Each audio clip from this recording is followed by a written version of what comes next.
Good afternoon. Welcome to the Appellate Division, First Department, or arguments for today, February 22, 2022.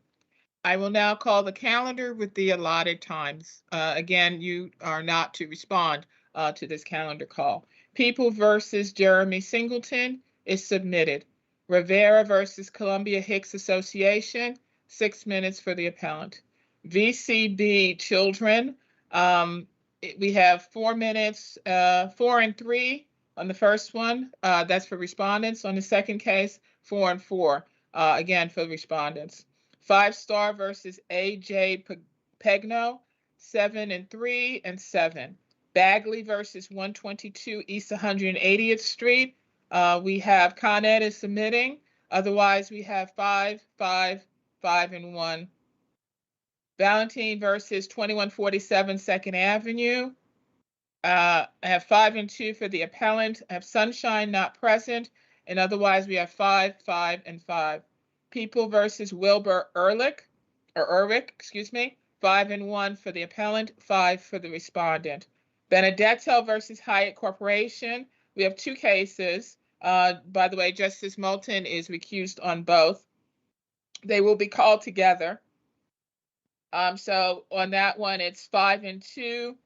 So that's, I guess, 10 minutes. And then for the second case, 5 minutes for the respondent. People versus Henry Barrera is submitted. Rahi versus YMZ Realty LLC, 5 and 2 and 5. Future Star versus Lafrida Veal and Lamb, 6 and 2 and 6. Elmhurst versus Sunshine Elmhurst Realty, 5 and 1, 5 and 1. Rojas versus P&B Bronx Properties, 6 and 2. Then we have 6, 4, and 6 respectively for the respondents. Berkovich versus Judia Contracting is submitted. Paretsky versus Bartley B and Sage is also submitted. So therefore, the first case up is Rivera versus Columbia Hicks Association.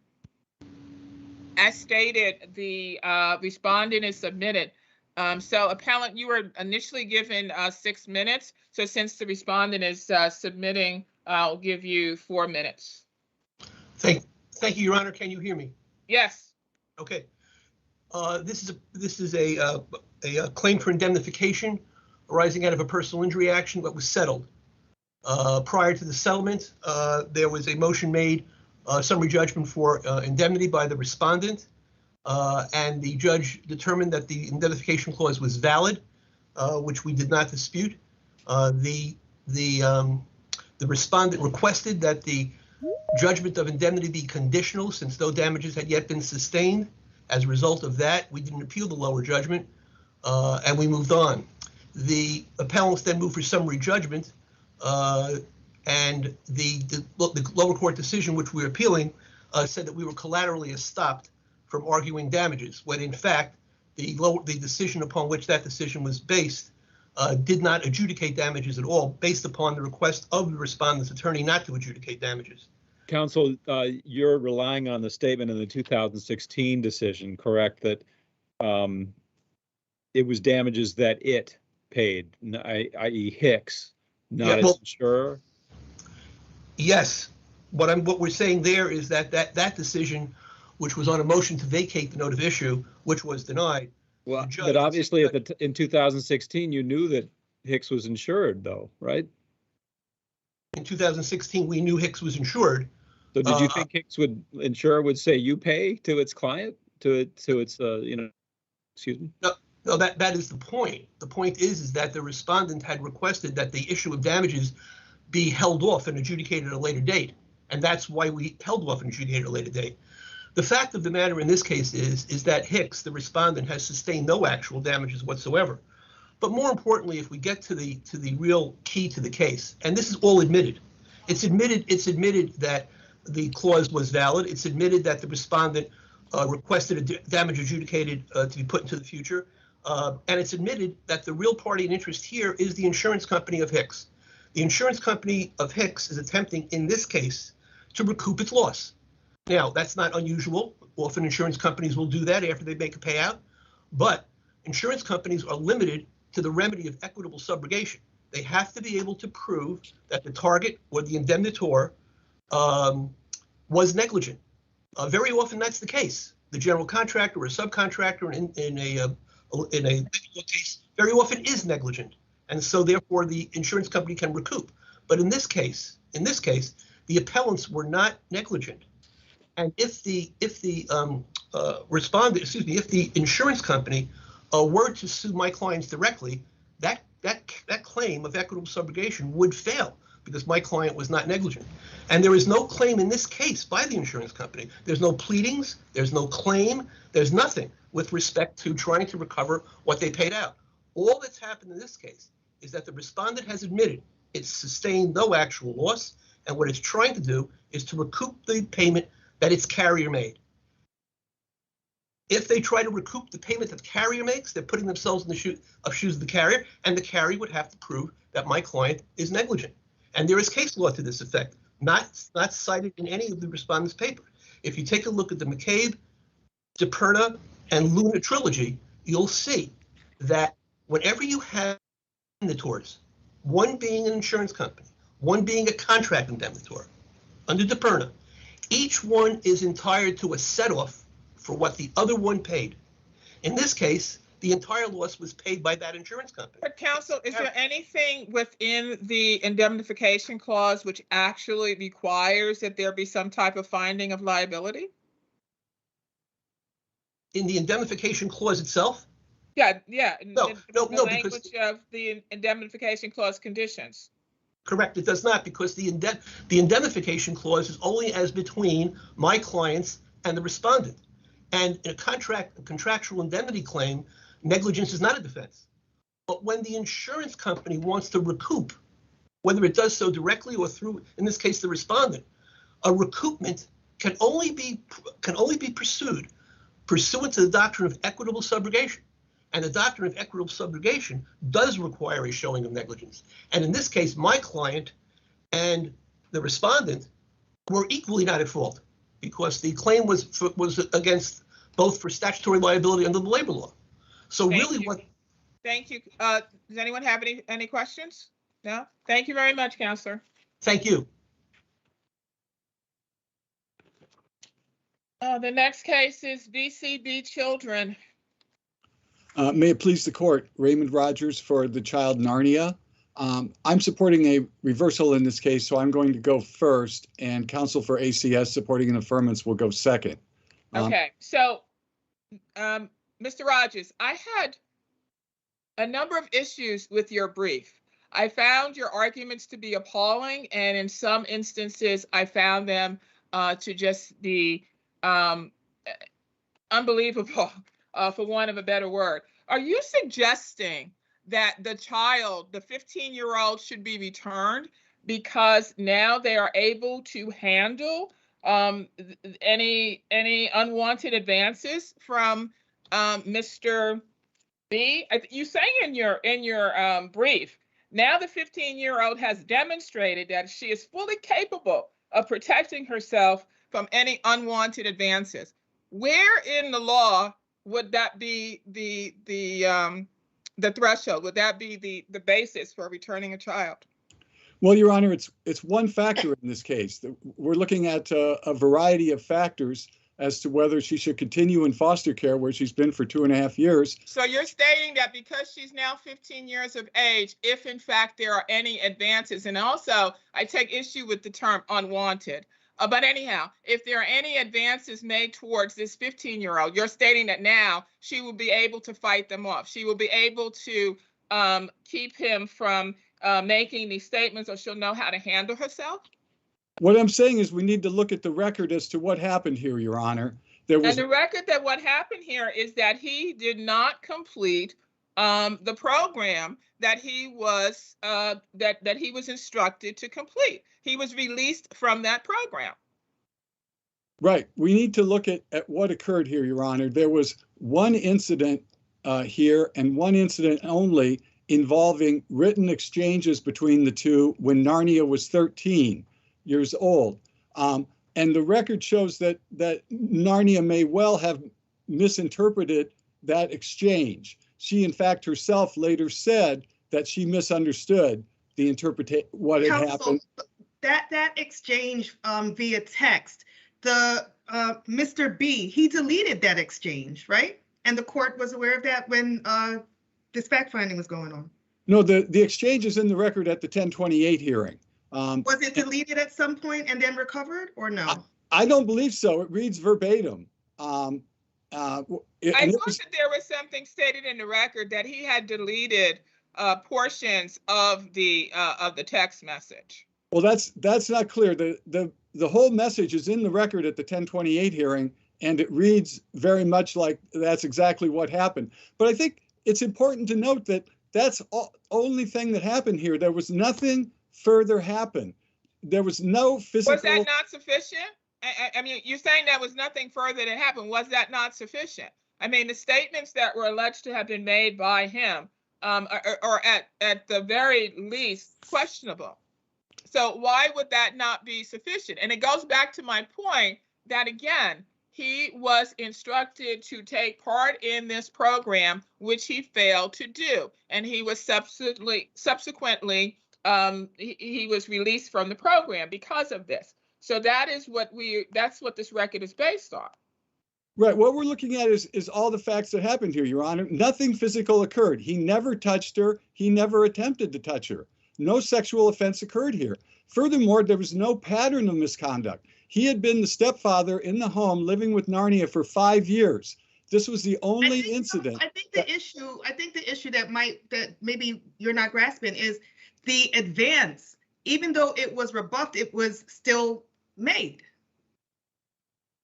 And that's at least how the lower court interpreted it. Yes, that is one factor to be considered here, Your Honor. And there are all the other factors here, including that the services were complied with. They were not complied with. He did not complete the program. He did not go to sex. He did not complete the type of sex offender treatment program that the judge wanted him to, but he never committed a sex offense. So wait, I'm unclear. So he based the decision whether he's going to complete the type of program that he was directed to do so. So the judge says you have to complete this program, but he says, no, I don't want to complete that program. I don't like that program. So therefore, I'm not going to abide by the instructions of the judge.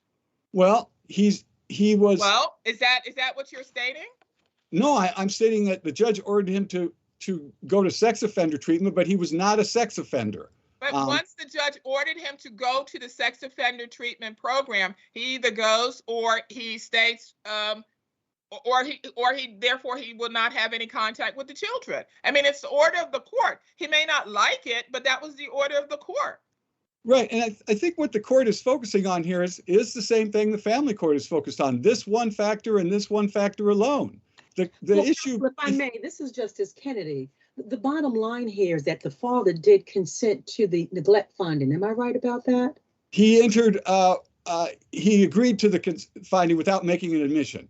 Right, but he's bound by the determination. And I have another question, because there's this back and forth about a misunderstanding. And I know that the mother also adopts that. But did the mother ever see the initial text that the stepfather deleted? Did she ever see it?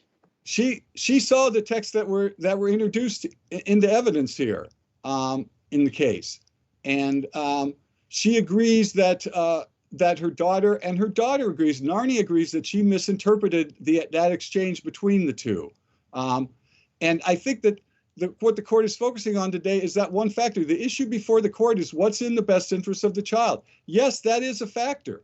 But the court looks at all the other factors, including that this was a one-time incident, that nothing physical occurred, that she is nearly 16 years old now. Counsel, I think that's your problem. You keep stating that nothing physical occurred. So we can send the 15-year-old back. and she will be able to handle herself and ward off any further issues with this individual. And if anything physical, if he attempts anything physical, again, she will be able to defend herself. And that is not the determination that has to be made by family court nor by this court.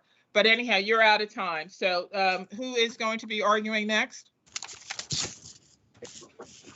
I am, Your Honor. May it please the court, Jonathan Popolo for respondent ACS. 15-year-old girl is not responsible for her safety. That's what her parents are for. And the issue in this case is the problem here is you have, even leaving aside the stepfather, you have a mother who's denied what's happened, who is just not, as the family court pointed out, does just not seem to have any insight as to what her proper role is and the protection she has to provide her daughter. And this is a situation where you're talking about trying to return a child to the house with a man who offered her money for sex when she was 13 years old. Claimed to have found a Mr. note. Popolo, I'm sorry, this is Justice Moulton. Was there evidence that he reconstructed the text messages and that perhaps he didn't do so with complete accuracy? Yeah, I believe so. I mean, the mother actually makes that, the mother's not here arguing, but the mother makes that acknowledgement in her brief that these were not, I do think it's also clear, and this is on, it's cited in our brief, it's from the September 24th, 2019 transcript at pages 25 to 27. These weren't text messages. The stepfather would write a note on the phone's notepad application and pass it to her, and that the testimony on that was consistent. So they weren't something that's kind of like locked in. It's something you can just like a Word document, you can go back in and edit it. And I believe there was testimony or something to the effect that they were lost or erased, and this was a reconstruction essentially of the stepfather's version of what the conversation was. And that this does not line up with what the allegations in the petition were. And the allegations in the petitions are deemed proven because of the 1051A finding. And yeah, I think hopefully that answers your question, Your Honor. Yes, it does. Anything further? No, Your Honor. Any other questions from the bench? No? Thank you very much. The next matter is 5 Star versus AJ Pegno. Thank you very much, Your Honor. Matthew Higgins for Appellant Pegno-Telly. I'd like to introduce Jessica Ellsworth, who's been admitted pro hoc vice, and who, with this court's permission, will argue the appeal. Thank you. May proceed. Good afternoon, and may it please the court, Jessica Ellsworth for the appellants. The Supreme Court's judgment below failed to adhere to the governing legal standards for proving causation and damages in construction delay claims. On causations, a plaintiff must prove that the defendant's delays were the sole proximate cause of delay, meaning that they were independently sufficient to delay the project and there was no concurrent cause of delay.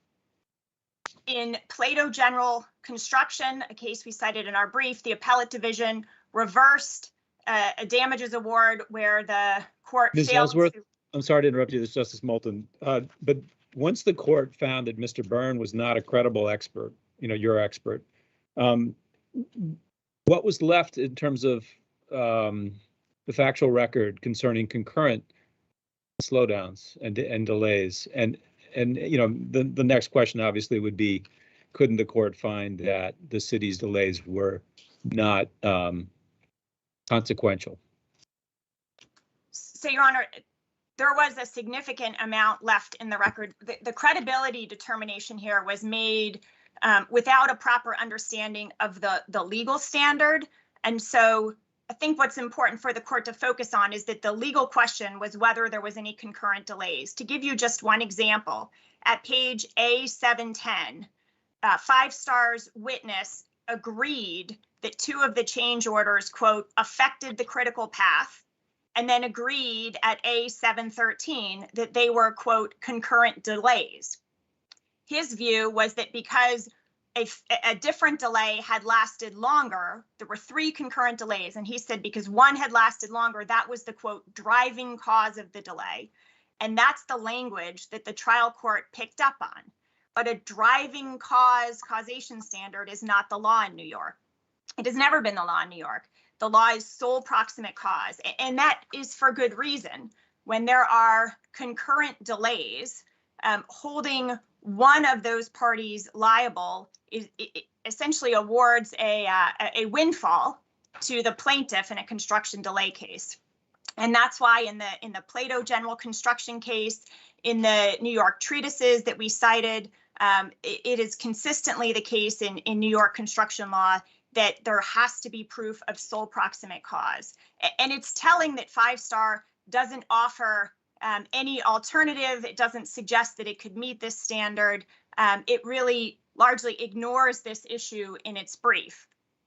The rainy day example that we highlight in our brief from a New York construction law manual, I think is instructive. If there are 20 days of delay, and it's a simple example, so it's easy to understand. There are 20 days of delay because an owner has refused to grant access. But on 10 of those days, it's raining so hard that the delay would have occurred anyway. A plaintiff cannot seek to recover for all 20 days of delay. They're limited Right, to the 10. That's in your brief, right? It is, Your Honor. Would you turn, if unless my colleagues have further questions on this matter, with respect to the calculation of additional labor cost damages based on the pre-bid estimates? Certainly, Justice Moulton. There is no real dispute that 5-Star's expert relied on an internal pre-bid estimate. You can see it at pages A93 and A189. He actually uses the term bid hours. There's also no dispute that the case law from the Appellate Division consistently rejects using pre-bid estimates, calling them inherently unreliable, subjective, unauditable. And the reason is that in a delay case like this, you're trying to figure out the excess direct costs due to delay. And a bid doesn't tell you that. A contract price doesn't tell you that. So what does tell you that? I'm sorry, this is Justice Weber. What would tell you that? So, Your Honor, I think what would tell you that is you have an expert who actually looks at the work that was required to be done under the contract and then uses some real world cost data. Like, what did the prevailing wage rate turn out to be? Was it the $76 they guessed back in 2000, it might be, or did it turn out to be significantly higher?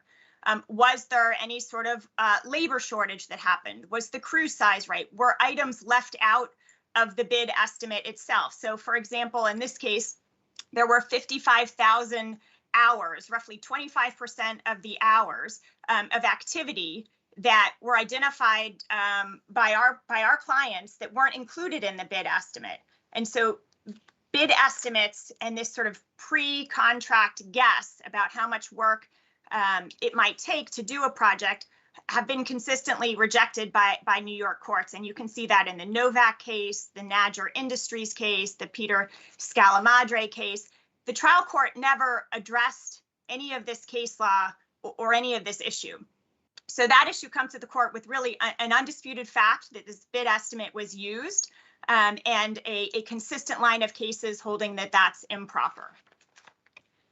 This error that the trial court made was not requiring proof that it was highly impracticable or impossible to calculate damages in something other than this highly disfavored total cost method that was used.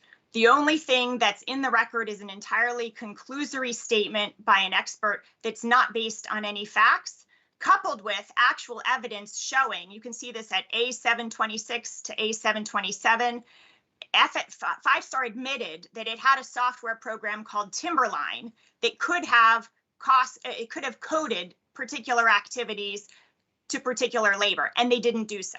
At A728, 5-Star used a project management tool called Primavera that anticipated man hours per tasks and the associated dollar values, but 5-Star never updated it as the project played out. Now, to get access to this disfavored damages model, a party has to actually show that it couldn't have calculated damages in a less speculative and a more certain way, and that burden wasn't met here. Counsel, you have time on rebuttal. Thank you. Thank you.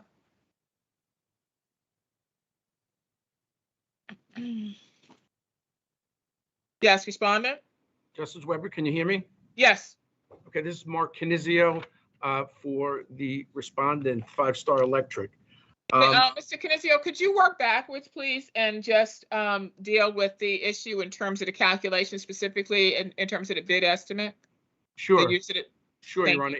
In terms of the bid estimate, and it's clear from the record, it's cited throughout in our brief, the trial court addressed this issue several times. First on the motion in limine, in which it was raised in the context of a motion to strike a portion of our expert's testimony. And again, then during the testimony of that witness, Vincent Reverso. The trial court was very clear in establishing that the damages for impacted labor were based on the difference between 5 Star Electric's actual costs and the amount that it was actually paid by the city. And it was very clear in making this point. It questioned the witness specifically on this issue, that it was a comparison between 5 Star's actual costs and its contract price, which it was paid 100% of by the city, and which reflected the amounts it was paid for labor, materials, equipment, etc. In fact, at page, this same evidence, mind you, was also part of, that is the hours that were going to be worked, was also part of a cost-loaded CPM schedule. In other words, the CPM schedule for this project actually had the hours and materials, et cetera, in the schedule, and was used by the city both as a mechanism for measuring the progress of the work, and also as a mechanism for measuring the amount of hours that had been expended.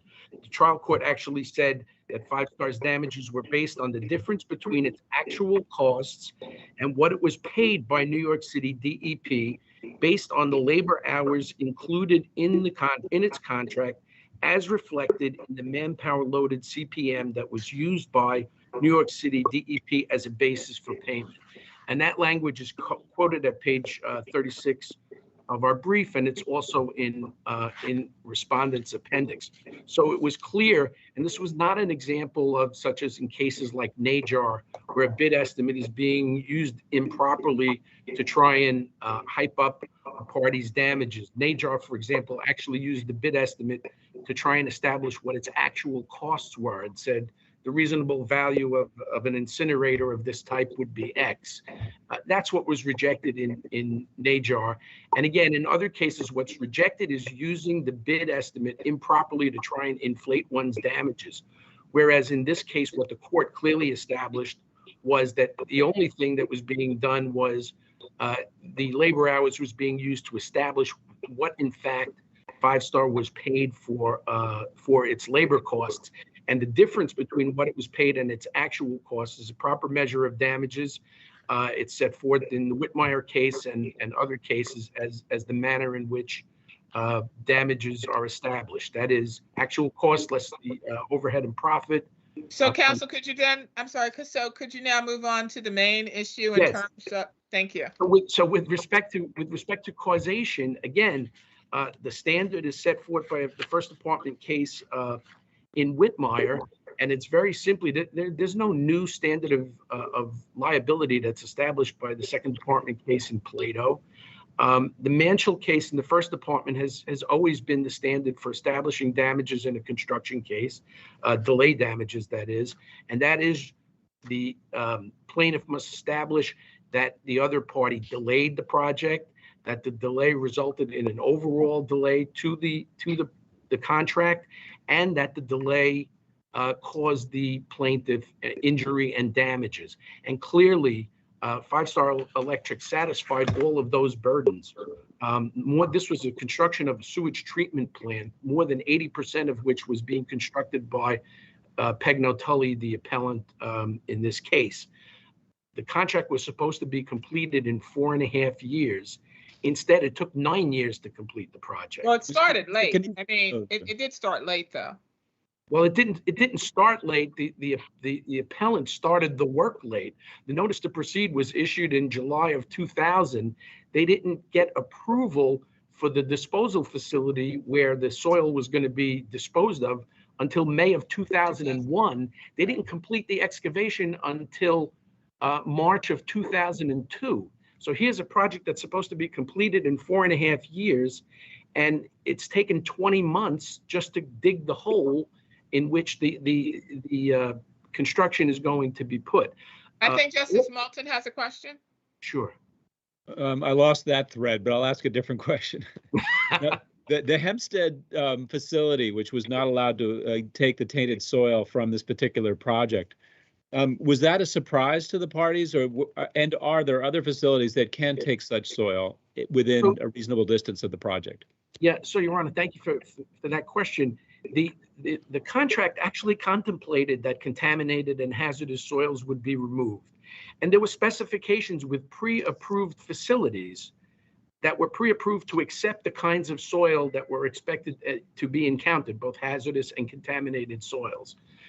The appellant wished to have a different facility designated other than those that were pre-approved in the contract, for reasons that it had a financial interest in the facility on Long Island, and it would look to have that facility approved. So had they basically just used the facilities that were in the contract and not varied the specifications, they could have started excavation at any time and disposed of soils, at those pre-approved facilities. What took more time was them to gain approval of this unspecified facility. And then what happened after that, and this is all reflected in the trial court's decision, is that facility imposed additional requirements for testing and disposal of soils that were not required by the other facilities, which then exacerbated the problem of the delays in the soil excavation, which, as I said, took 20 months to perform.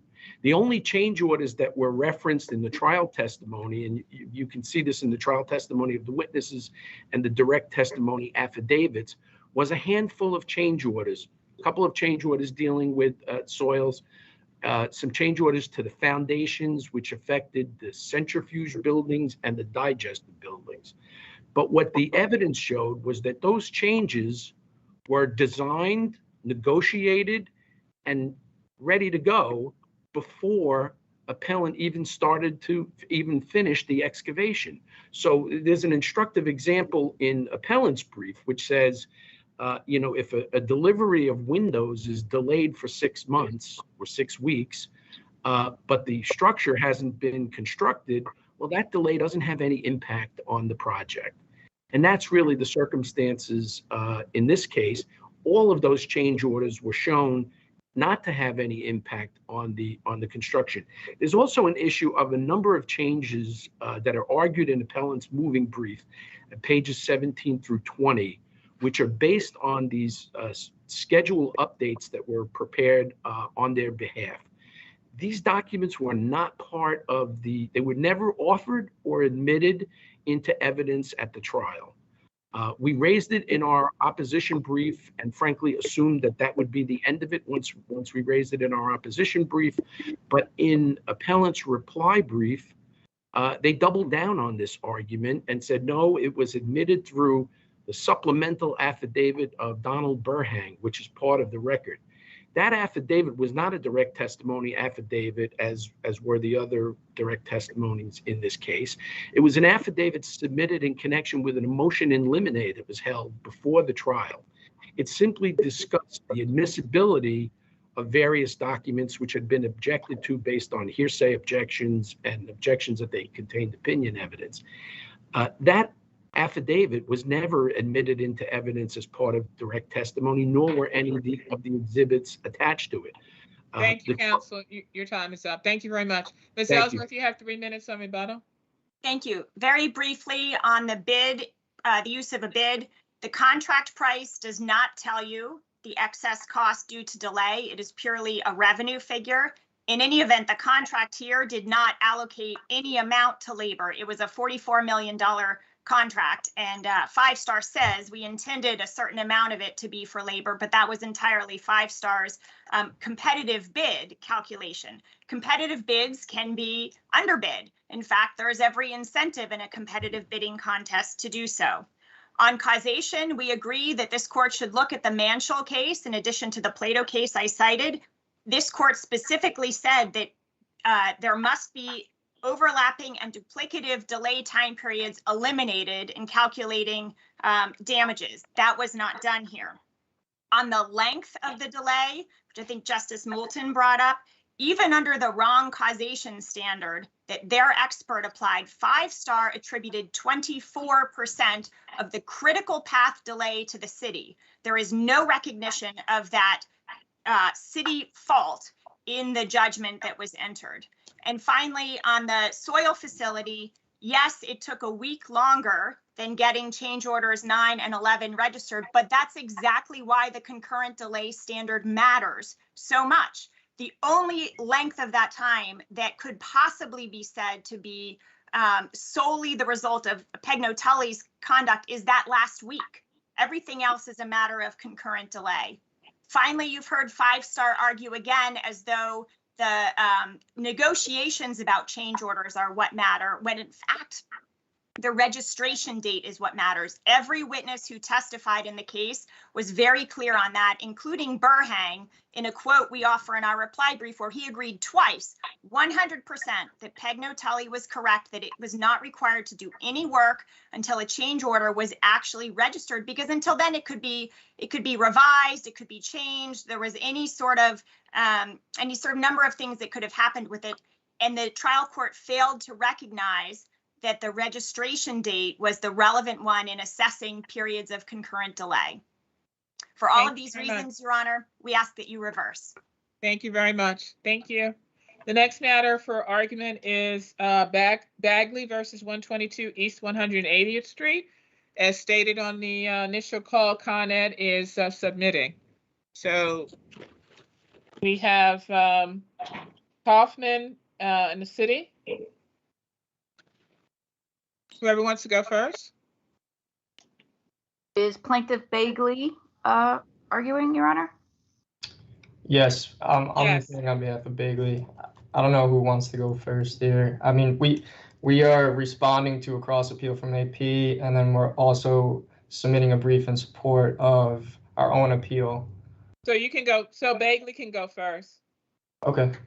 All right, Your Honor. I'll deal with the city first. So the plaintiff, Cynthia Bagley, she's appealing the order of the Supreme Court in the Bronx granting the dismissal of the city. And it's our position that there's issues of fact as to whether the city had prior written notice. So the issue essentially is whether the Big Apple maps provided prior written notice of the defect that caused the plaintiff's injury. Right. So the Big Apple maps, they were submitted, and when you look at the maps, they do not appear to reflect that the city was working in that area. Excuse me, the city had notice of the area where the incident allegedly occurred. Well, Your Honor, the accident happened at the corner of East 180th Street and Park Avenue, and if you look at the symbols, the markings on the Big Apple map, and even Justice Danziger in the lower court, he acknowledged that there's symbols for an extended section of broken, misaligned, and uneven curb on East 180th Street, right next to the corner of where she fell. Mr. Wright, does the marking have to be more specific? Because this was a curb cut allegedly near where she fell, correct? So a ramp, so-called? Pedestrian ramp, sidewalk, and curb. The sections where she circled in the photographs during her deposition included the sidewalk, pedestrian ramp, and curb. She testified to the same. Essentially, she was stepping up onto the sidewalk, onto the curb, and fell on, loose and broken concrete debris. I guess my question is, does it have to be a more localized symbol? Like, does it have to be more specific to the corner rather than the squiggle that sort of goes down the curb at some length? No. So the Big Apple maps, they don't provide any information regarding how far the defect is from the curb or any information to the size, width, the length of the defect. So ultimately, there's a factual dispute as to whether this map is giving notice to the particular defect in that area that should be submitted to the jury to decide.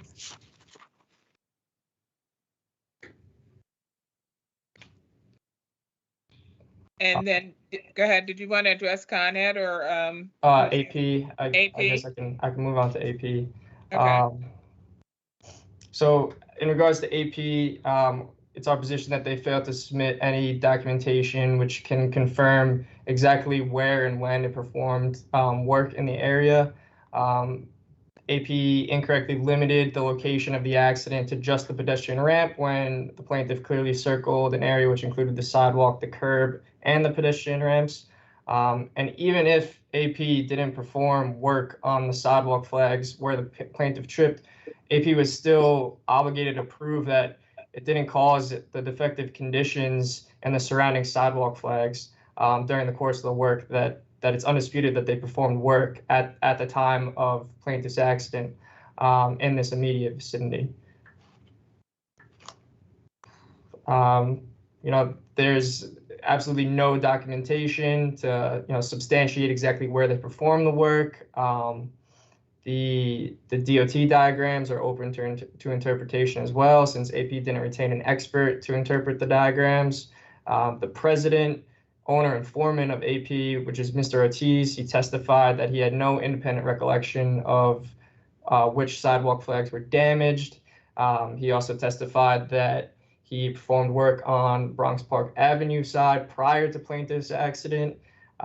And the owner of 1122, Mr. Kaufman, testified, as well as Mr. Ortiz testified, that Mr. Ortiz, AP, was authorized and did repair sidewalk flags in the vicinity not contained in the violation and not in the DOT diagram. So they even repaired sidewalk flags that were in addition to what was set forth in the violation. When they were just a question about the sidewalk flags, because there was something in the record about the color being different, which is how you could know which sidewalk flags were repaired. Should that matter at all?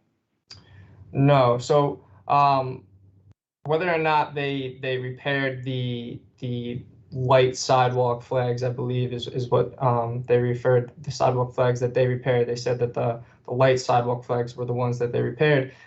It doesn't prove that they didn't cause any conditions to the surrounding sidewalk flags in the work that they performed on the lighter sidewalk flags.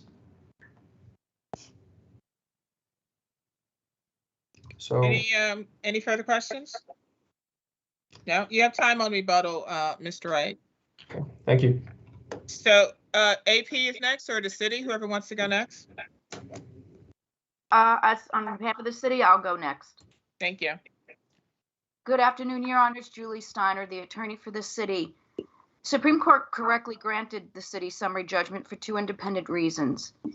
If the accident occurred on the sidewalk, which is what plaintiff did testify to, then under the administrative code, the city is not liable. It is the liability falls squarely on the owner of the property, the abutting property owner, which is 1122 East 180th Street. If, however, the accident occurred on the curb or on one of the pedestrian ramps, the city still is not liable because it had no prior written notice.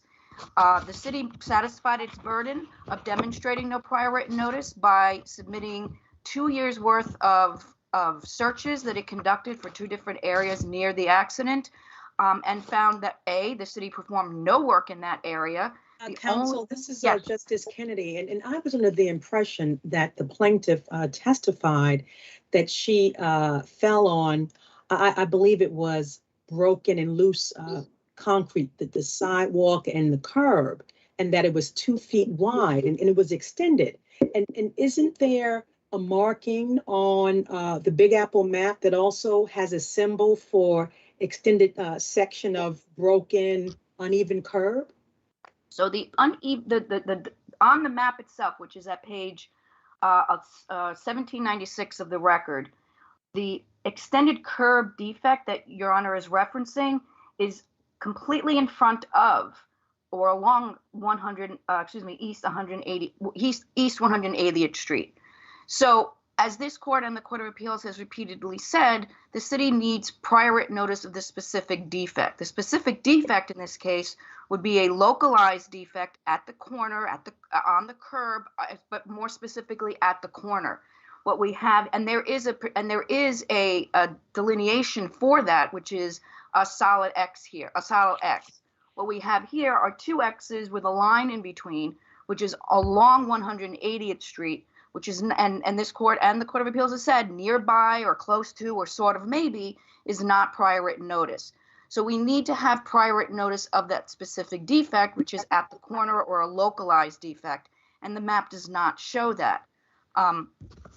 Counsel, what about the plaintiff's other argument? I believe that the city issued, or DOT issued, violations to 1122 East prior to the incident. So prior written notice is not satisfied by us issuing a notice of violation to another entity, such as AP Plumbing or to 100 East 180th Street. The prior written notice can come in the form of this this BAM, this Big Apple map, or something else. But this court and the Court of Appeals has repeatedly said notices of violations or permits issued to another entity is not prior written notice to the city. The only document that could presumably be prior written notice to the city is something where it shows that the city, it was a permit issued to a city landscaper. But as the photos show, and the clearest photo I think is at page 540, there were no trees around where plaintiff fell. She did not testify she fell near trees. So of all the documents that we submitted, and again, it was our burden to show no prior written notice. None of the documents show prior written notice, and plaintiff in opposition did not come forward with any tribal fact issue on either prior written notice or whether one of the recognized exceptions apply here. And for that reason, whether it occurred on the sidewalk, which we are not responsible, or whether it occurred at the curb, for which we had no prior written notice, the city was properly granted summary judgment. Counsel, if I may, I'd like to go back because I know that you're saying it's just the X that's applicable, but there's also the X and dash X. And since we have the testimony that, she fell on this curb sidewalk and it was 2 inches wide, I mean, that's an extended section, which the markings show. So can you explain to me if this is an extended section, as the plaintiff testifies, why wouldn't that be applicable? I understand, Your Honor. The question, though, or her testimony, though, is that she fell at the corner. She testified consistently that she never reached in front of the building of 180th Street. So being on the corner, and even if it's 2 inches or even 2 feet, the corner does not extend to in front of 180th Street, which is what we have here with that designation. So it's not even close. But the case law is that it can't just be nearby or sort of or close. It needs to be specific. And if plaintiff had an issue with this, as the plaintiff did in the Sanchez case, it could have, in order to raise a tribal fact issue, brought in an expert to testify as to the Big Apple map, and she did not do that here. Counsel, but yes. Isn't your burden on summary judgment to make a prima facie? Yes, and so if you're relying on the Big Apple map to show that there's no notice, right, weren't you the one that had the burden of providing an affidavit from someone showing that the map showed that the location where she fell was not the location in the map? So it is our burden to show no notice, and we did through the Big Apple maps and the other documents that we submitted. But the burden is not on the city to produce an expert to testify to what the symbols mean or what they could mean, because first of all, the maps are not published by the City of New York. They're published by the Big Apple Pothole and Sidewalk Protection Corporation. This court has also never held that it is the responsibility of the city to get an expert to interpret a map that is not created by it. And in any event, they speak for them. The documents speak for themselves. And this court has regularly granted summary judgment to the city when the maps do not depict the specific defect. What plaintiff did in order to raise a tribal fact issue. What about when the map is not clear as to whether or not there is a specific defect depicted in the map? That is not the situation, though, that we have here, Your Honor. The map is quite clear that there is no defect at the corner of which the city had noticed. The defect or any condition that is possibly represented is represented along 180th Street in front of the building, which is not where the plaintiff fell. Thank you, Counselor. Thank you. We hear from AP Plumbing now. Or Mr. Kaufman, you want to go? Go ahead. Thank you. Good afternoon, Your Honors, Counsel. May it please the court.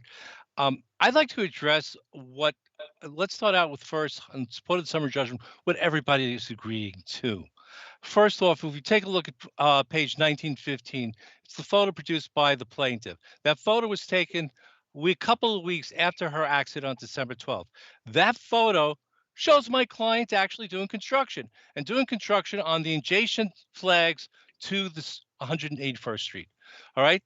That is when the work is going. There was work also. She testified that when she came there after her accident, a week or 2 weeks after, she doesn't remember when the photograph was taken, there was also flags that were repaired. Where were those flags repaired? Those flags were repaired adjacent to the school building. How did she know they were repaired? She said she knew they were repaired because they were a different shade. And in fact, the owner's president testified they were different shade.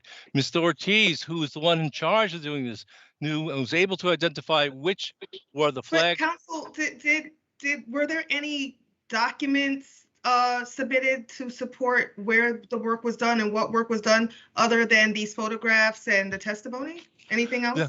Well, there was also, as part of his deposition, Mr. Ortiz submitted and was identified the flags, and he marked it on the flags, which were the ones that he worked on. How did he know? Because he was able to tell from the color of the flag. Mr. Kaufman, the question wasn't about flags. You can't put them in a file cabinet.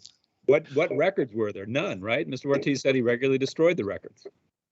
And I agree that the only record he has was the record that he went to go look afterwards, because it was self-evident. It was self-evident which flags were worked on from the color.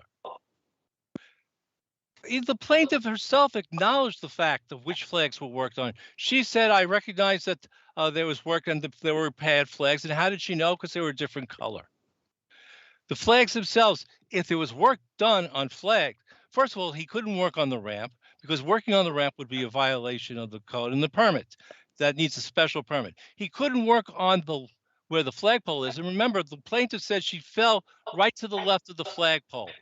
That flagpole requires under the New York City regulations 34-2.20 that it has to be a special permit, and then 72 hours before you do the work, you have to contact the electrical department with the Department of Transportation. You cannot work on that flag that's immediately adjacent to the pedestrian ramp. So those two ramps where this 5'7" woman flags, where this 5'7" woman are walking are nowhere near where AP Plumbing was working, as is shown.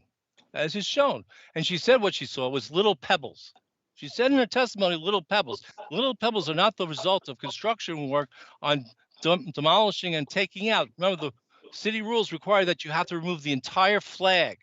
And then there's a whole process of laying a groundwork, a bedwork, and the like for the flag. And to come up and to say, plaintiff had mentioned that AP Plumbing was working at this time. Well, what do we have at this time? We have the Dean Williams Gray, who I want to do her deposition. She was physically present at that time. You have police officers, you have security, and my client's prohibited from working on that day.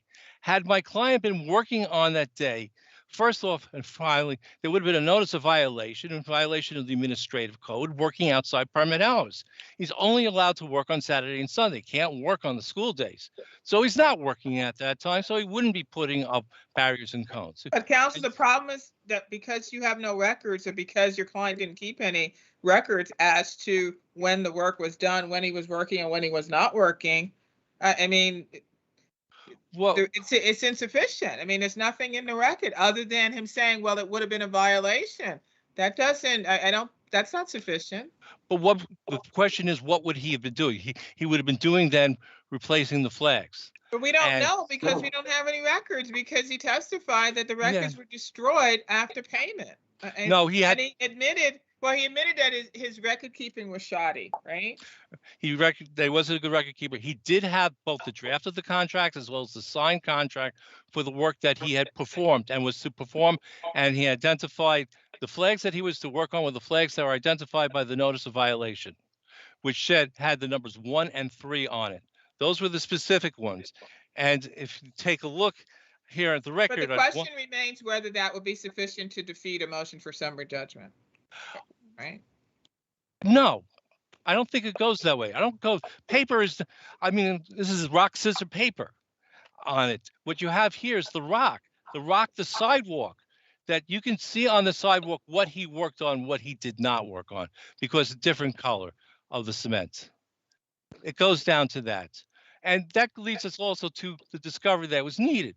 As the court, I'm sure, is aware, prior to the change in the rules on February 1st, when you did a deposition of the municipal defendant or corporate defendant, first you had to do that defendant. If that defendant couldn't answer the questions that you needed answered, then you do another deposition notice, and sometimes it required the court into session. And this was the case that I had to follow many times. City produced a witness, and Ms. Bowles said in her testimony that she could only testify to her agency. We wanted to do the deposition of the dean, who was a physically present outside witness. Plus, she's the witness. Counsel, I'm so glad you brought that up, because what I'd like to know is, what were the unusual or anticipated circumstances that developed post-note of issue, since clearly the plaintiff had testified at deposition that the principal was present when the accident occurred. You were well aware of that. I was well aware of that, and while it's not in the record, plaintiff, the city had brought it up. There was, in fact, a notice of discovery and inspection that was served on the city that the city never responded to. But that's not in the record. I really can't go further on that. But what is going, and is the process, there was already a city witness that was designated. That city witness had to go first. And right after that city witness— No, but what were the unusual or anticipated circumstances? I mean, because that's the standard that we use. Well, the unusual circumstances is on the compliance court order. We had until March to complete discovery. I had only just gotten my bill of particulars a few weeks earlier, and the deposition hadn't even been returned, and we had a right to send notice to DNI in response to it. Hadn't even been executed when the plaintiff filed note of issue. And I'll point out, plaintiff requested to do discovery as part of this whole summary judgment motions, as well as the owner asked to do additional discovery. So discovery really wasn't done. The plaintiff prematurely filed the note of issue before everybody was ready and complete with discovery. Thank you, Counselor. Thank you, Your Honor. I'm sorry, was there anyone present from 1122 East 180th? No? No, they had asked to submit, Your Honor. Okay, thank you. Mr. Wright, you have time to rebuttal. All right, thank you. So Justice Kennedy was correct that the Big Apple maps do show an extended section of the broken curb with the X and the line, which matches plaintiff's testimony that this was a 2-foot extension of broken, loose, and uneven concrete. Also, Justice Mendez was correct that it's the city's burden to prove that an expert can interpret the map on their motion for summary judgment. Specifically in the case, the first department case of Youssef that we mentioned in our brief, the first department specifically said that the city failed to produce someone with personal knowledge as to how to correctly interpret the map symbols. So the city here is, they're mistaking applicable case law. Also in Youssef and in Sanchez, the first department, and both those cases are very analogous to our case. The first department said that factual disputes as to whether the Big Apple maps are giving notice to this particular defect that caused the accident are for the jury to decide. And the case law that the city relied on, the Leary case, it's an opposite to the present case. In Leary, the defect on the Big Apple maps was 30 feet away. And here it's clear on the Big Apple maps that this is an extended section of broken curb that was marked at the corner of where the plaintiff fell. Now, I have a question, Counsel. Counsel for APP just indicated that the note of issue was filed prematurely, and that that is why they need an opportunity to be able to depose the principal of the school. And that you also, when they made the motion for summary judgment, had requested that there was further discovery still outstanding. How do you respond to that? I mean, we're not opposing allowing the deposition of the dean of the school, but we do request that the note of issue not be stricken, not be vacated. But we are, of course, we're not opposing allowing this further deposition at this point, and on this matter. Thank you. Any further questions? No. City, did you have a cross appeal as to Con Ed? No, Your Honor. Okay, thank you. Thank you very much. Thank you. Thank you. The next matter is Valentine versus 2147 Second Avenue. Good afternoon, Your Honors. May it please the court. Michael Zhu, I'm of counsel to Pollock, Isaac, and DeSico, appellate counsel to Segan, Nimeroff, and Singer, attorneys of record for the plaintiff, Michael Valentine. The trial court erred in granting the defendant's motion for summary judgment and dismissal of the 240 and 241-6 and the 200 claim, and denying plaintiff's motion for partial summary judgment as to the 240 and 241-6. As to the 240 claim, we believe that the statute is applicable because a worker's fall into an open and unprotected excavation. Mr. Zhu, you concede that it wasn't pled in any of the three complaints that were eventually consolidated into this single case, right? Yeah, there is no. It's not in the complaint. Not in the complaint, but it was in a supplemental bill of particulars. The plaintiff testified. What's your best case for saying that that's okay? Well, I mean, the argument is that, the defendants are not prejudiced and they were not surprised. But that's the cause of action that you're alleging, isn't it? I'm sorry, say that again. Isn't that a cause of action for violation of labor law 240-1? Yes, it is. And so you're gonna plead your cause of action for labor law 240-1 on your supplemental bill of particulars? Is that what you're saying? No, that's not what I'm saying, Judge. No, what is it? I'm sorry, say that again. What was the last thing? Then what is it that you're saying? Well, the argument is that although the allegation was not pled in the complaint itself, the facts surrounding this case brings no surprise to the defendant. If the plaintiff wanted. Why not? Why, at least for some of the defendants, why would it not be a quote unquote surprise that you were attempting to go under a labor law cause of action as opposed to general negligence? I'm not really. Well, Judge Weber, the 241-6 claim was pled, yes, it was just 240 that was missing. 241, yes. So the 241-6 claim alleges a violation of tripping hazard and alleges a violation of failing to provide barricades to an open excavation. There's also allegations the plaintiff also testified to falling into an excavation in an unprotected hole. He testified that there were no barricades around the excavation. So I don't think that there's any prejudice to the defendants for failing to not having notice of this claim.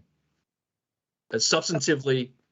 Okay. Well, how would GSA? I mean, GSA was the architect. Yes. How would? Why would you be granted summary judgment against GSA?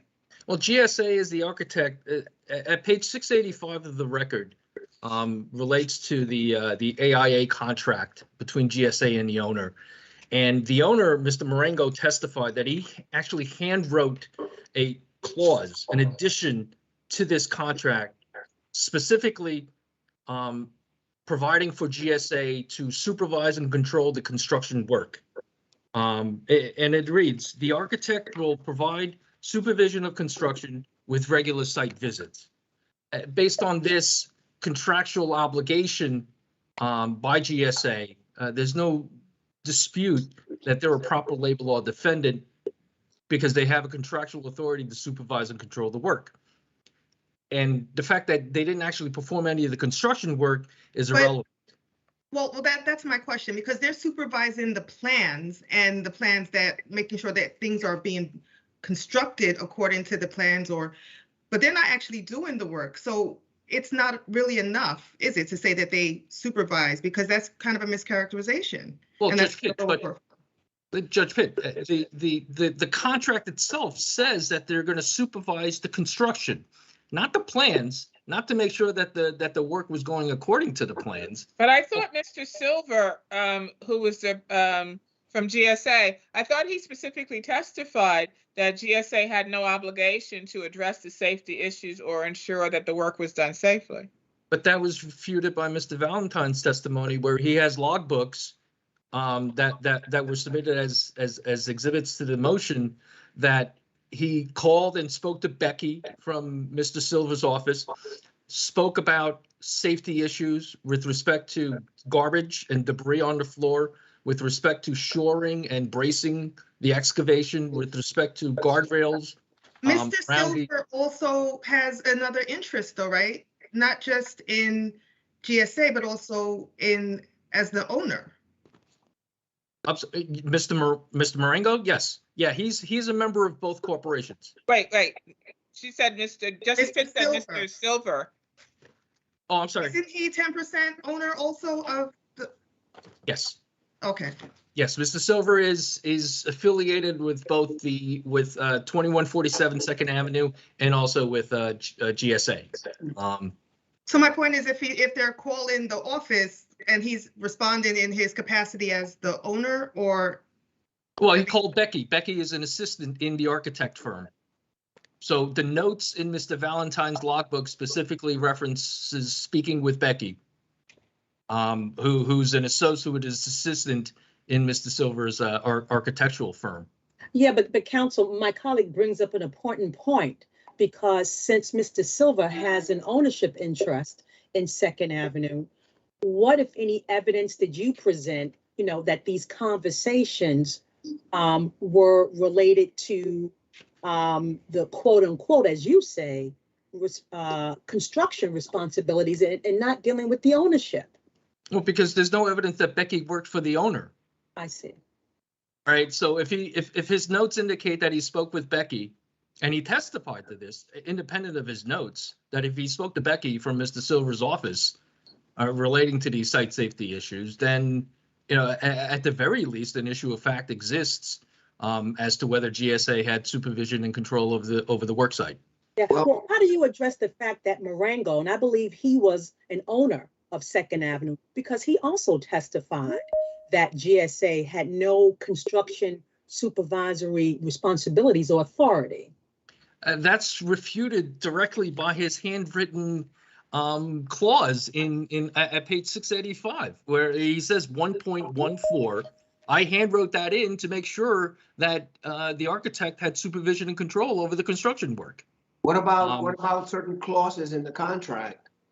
3.3.1, 4.2.2, 4.2.3, 10.2.1, that basically say that the contractor shall be solely responsible for and have control over construction means, methods, techniques, sequences, and procedures, and that the architect will neither have control over or charge of nor be responsible for the construction means, methods, techniques, sequences, or procedures, or for the safety precautions and programs.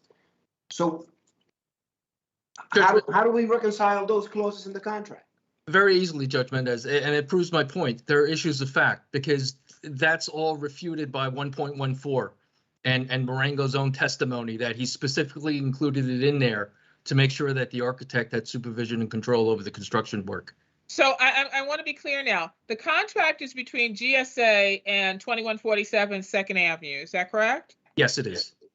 But you're stating that your client, Mr. Valentine, called Becky, and Becky told him that there were certain modifications to this contract? No. Becky is an assistant at GSA. My client called Becky to report site safety issues. Yes. So Becky tells him that GSA is also responsible for on-site supervision and what's going on the site? Yes, that's Mr. Valentine's testimony. That GSA was involved But with. my point is, I guess, would that not have constituted a modification to this contract between GSA and 2147 Second Avenue? No, because 1.14 specifically provides that GSA will be responsible for construction, for supervising the construction. So there is no modification required. It's expressly stated as a clause in the contract. And that's at page 685 of the record. It's handwritten, and Marengo testified that, yeah, that's I specifically included it in there. So they would be supervising with regular monthly visits? No, it says with regular site visits, nothing as to monthly. Then it says in the next sentence, the monthly walkthroughs and requests for, I guess that's construction drawings, will also be provided by the firm Gary H. Silver Associates. But then we have Mr. Silver testifying that that is not what occurred and that that was not their obligation under the contract. So you're stating that that creates some type of issue of fact? Because it refutes, because Mr. Marengo's testimony specifically refutes that, saying I wrote that in there because I needed to make sure that Gary Silver and Associates was supervising the work.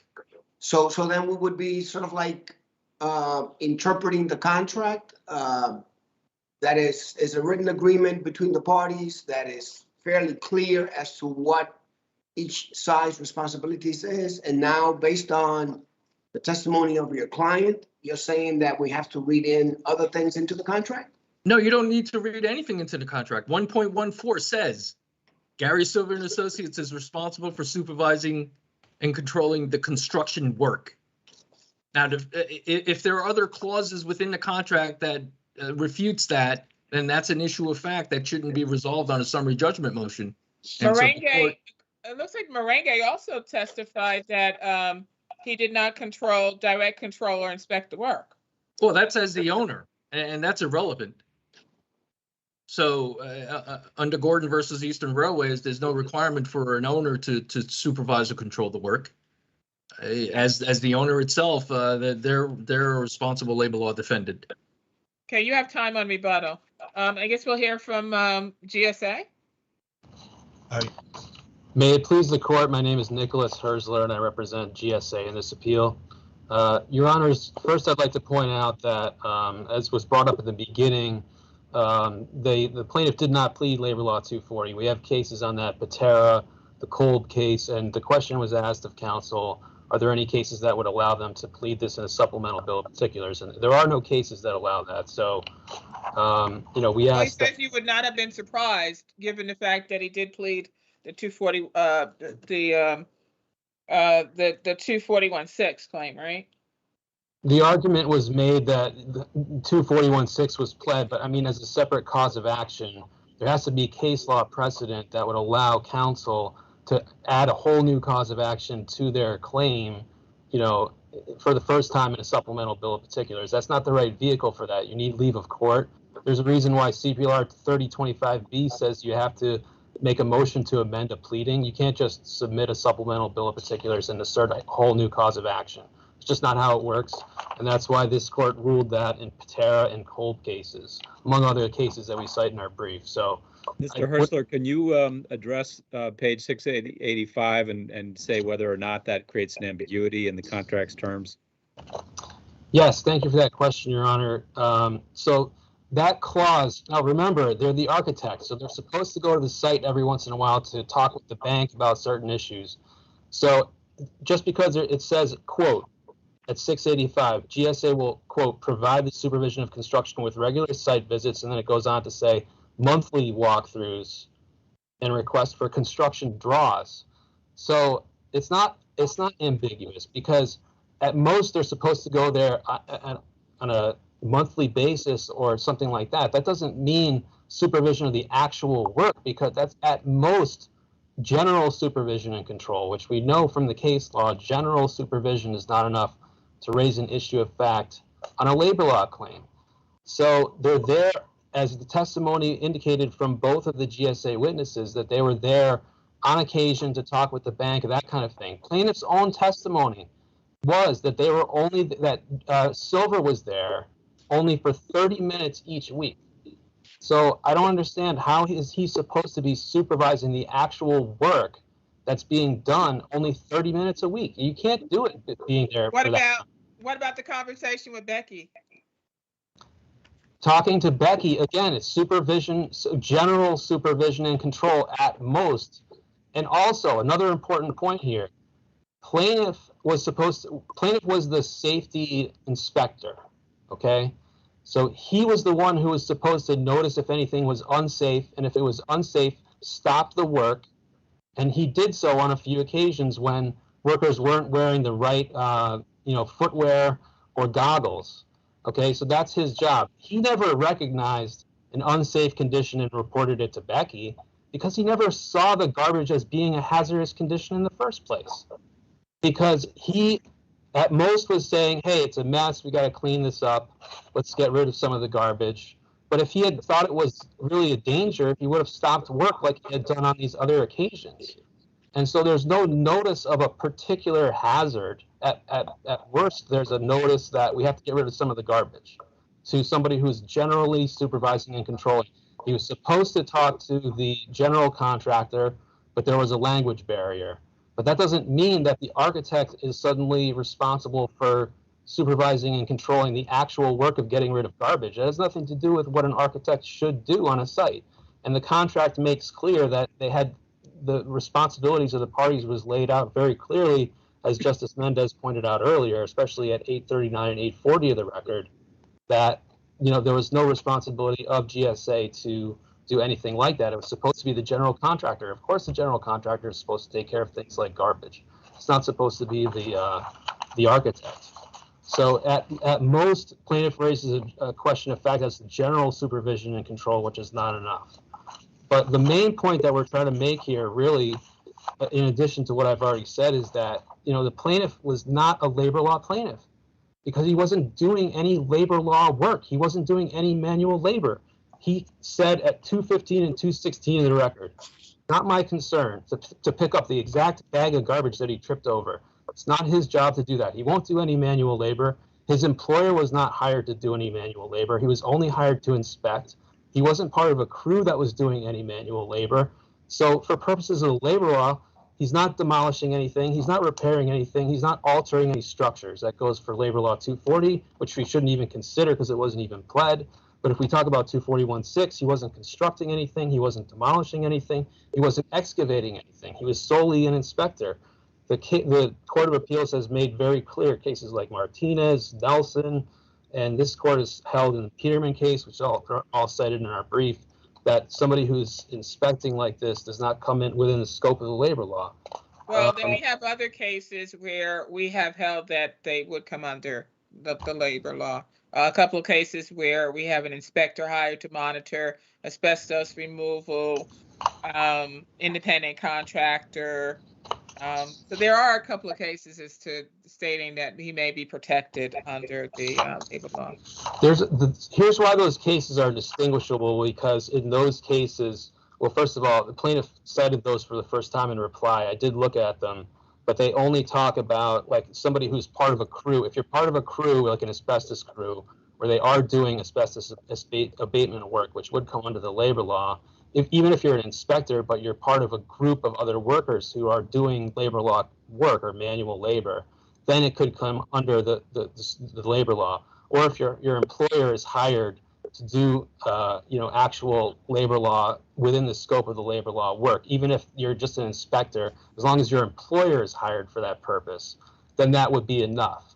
But here we have a case where plaintiff's employer was only hired to do inspections. He was the only person from his company who was on site, and all he did was inspections, and he didn't do any manual labor to the point where he said, that's beneath him at pages 215 and 216, that he would only ask, at most, he would ask somebody else to do it.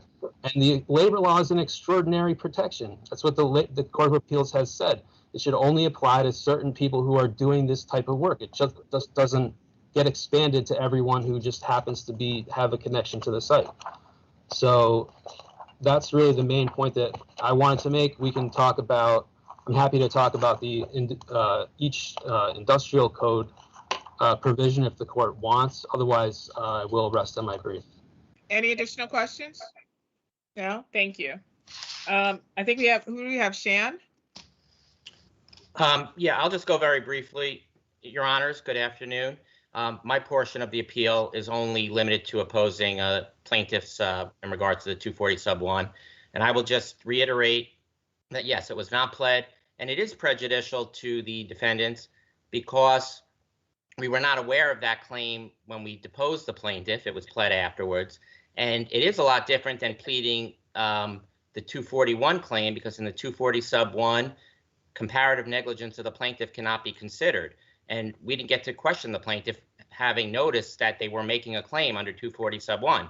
Further, the plaintiff's own testimony establishes a question of fact because there were some portions of his testimony where he says that after he exited the portable bathroom, he slipped on the garbage bags and then walked a few feet before he fell into the excavation. And then other testimony says no, some ground gave way and then he fell. So there's many issues. So I don't think 240 sub 1 should be considered at all because it was pled, not properly pled. But even so, there's conflicting testimony and there'd be a question of fact. That's all I have to say on that issue. Thank you. Mr. Bradley? Good afternoon, Your Honors. Can you hear me? Yes. All right, good afternoon, and may it please the court. My name is Mark Bradley. I represent Respondent Appellant 2147 2nd Avenue on this matter. As a respondent, I have 3 points, which my colleagues in the court has already addressed at length. But first, the 240 claim was never pled in the complaint, was only pled in the bill of particulars served 6 years after its original bill of particulars and nearly 3 years after the first day of deposition testimony and after the completion of plaintiff's deposition testimony. Second, even if this court found that a 240 claim was there to begin with, which obviously we dispute, as counsel for GSA outlined, the facts and circumstances case just don't apply to Mr. Valentine and his cause and his type of accident. Lastly, the 241 claim are predicated on provisions of the industrial code that are just simply inapplicable. Now, as appellant, I have 2 arguments. First, that Sunshine Quality in its motion failed to eliminate all tribal issues of fact as to its status as a general contractor. And lastly, that it failed to establish its prima facie entitlement to dismissal of plaintiff's common law negligence and labor law 200 claims. Now, I know Justice Moulton, in response to Justice Moulton and Justin Mendez questions, counsel for plaintiffs said that there was no prejudice to the defendants, but there is extreme prejudice here. There was no testimony taken of potential safety devices that were on site, whether plaintiff was a recalcitrant worker, whether any complaints he made in responses there too, because there's no allegations in the complaint or the BP until several years after the fact as to the specifics of his accident. Those areas just were never inquired. And although he did plead, admittedly, a 241 subsection 6 claim, that doesn't necessarily, it's not predicated on elevation or gravity related risk like 240 is. So we wouldn't necessarily have to inquire as to any gravity related risks when deposing a plaintiff who's only asserted the 241 subsection 6 claim. And as counsel for GSA mentioned, even if there was a 240 claim here, Mr. Valentine, as the site safety person, just is not covered. He didn't perform any of the enumerated activities. And as the Court of Appeals in Martinez and then subsequently this court in Adair expressly ruled that you cannot rely on a necessary and integral test.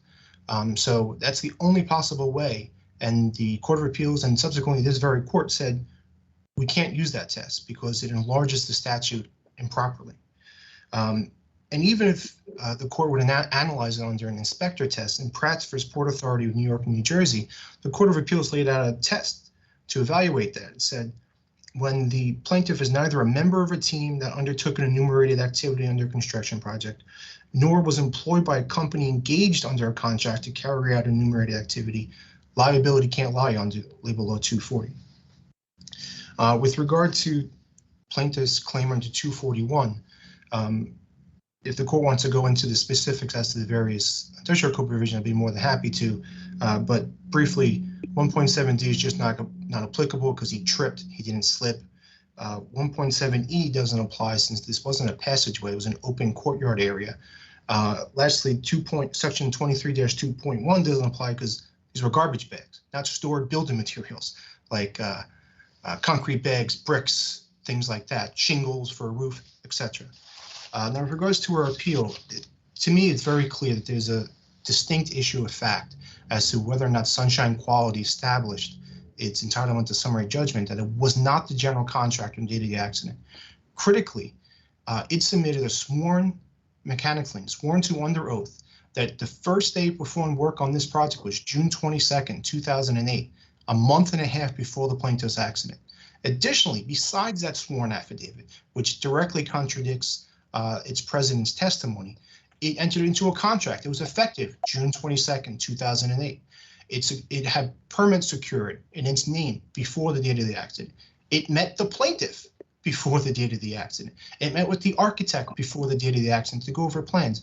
It even reached out to various subcontractors before the date of the accident to go over various trades and happenings on the project site. If there was ever an issue of fact, this is it. He said Mr. Borton, the president, said, I didn't do work until after the accident. Meanwhile, we have significant evidence, including his own sworn statement, that says otherwise. Moreover, with regard to plaintiff's Labor Law 200 and common law negligence claims, in its brief, Sunshine Quality focuses that it was as a result of the work being performed. But it's pretty clear here that the garbage bags and debris that Mr. Valentine claims to have tripped over is not as a result of the work being performed, but a site condition. And the only way to establish a general contractor's lack of liability under 200 or common law is to show that evidence of its cleaning schedule or where it last inspected that area. It did neither, whether on the original motion papers or on its reply brief here. Accordingly, if there's no other question, thus, it's not entitled to dismissal of those claims. If there are no other questions, I would rest on my brief. Thank you, Mr. Bradley. Any additional questions? No, thank you. Counsel, you have 2 minutes in rebuttal. Thank you, Your Honor. Okay, as to the first point raised by Mr. Herzler, when he spoke about GSA's supervision and the fact that it only had general supervision and supervisory control, it's a conglomeration of two different theories. The claim as to the Labor Law 240 claim doesn't require anything more than supervision and control. There's no cases that were cited by the defendant to show that a general supervisory control of the work is insufficient as a predicate for liability under 240. It may be under a 200 claim or general negligence claim, where a defendant, if there's only evidence of general supervision and control, then there's no liability attached on the 200 claim. But as to 240 and 241-6, there are no cases that talk about a specific level of supervision. As long as the contracting party was had the contractual obligation to supervise and control, it is a responsible labor law defendant. As to whether the plaintiff performed any actual construction work, as Justice Weber pointed out, there are numerous cases in this court and from the Second Department that talk about inspectors who perform daily walkthroughs are protected under the labor law as workers, and that there's no need for Mr. Valentine to have actually performed any of the actual construction work. As Mr. Bradley made some arguments for me in my favor as well as to Sunshine, which I didn't get to touch on initially, as to Sunshine being a responsible labor law defendant. Page 680 of the contract between Sunshine and the owner specifically provides that Sunshine had supervision and control over the work. Mr. Borden testified that he was responsible for supervising and controlling the work, and that the contract was predated the plaintiff's accident by 6 weeks. This refutes Sunshine's argument that they're not a responsible labor law defendant because they didn't perform any of the actual work until late September 2008. And also, just I want to touch very quickly, there was a claim that we waited 6 years to serve a supplemental bill of particulars. But there was a stay in this case. There was actually a bankruptcy stay that took over the course of many years. I believe it was 4 to 4.5 years that the bankruptcy stay was in effect. So that's the reason why for the delay between service of the bill of particulars and supplemental bill of particulars, and which explains. Counsel. Any additional questions? No, thank you very much. Thank you. All. Next matter is People v. Wilbur Irick.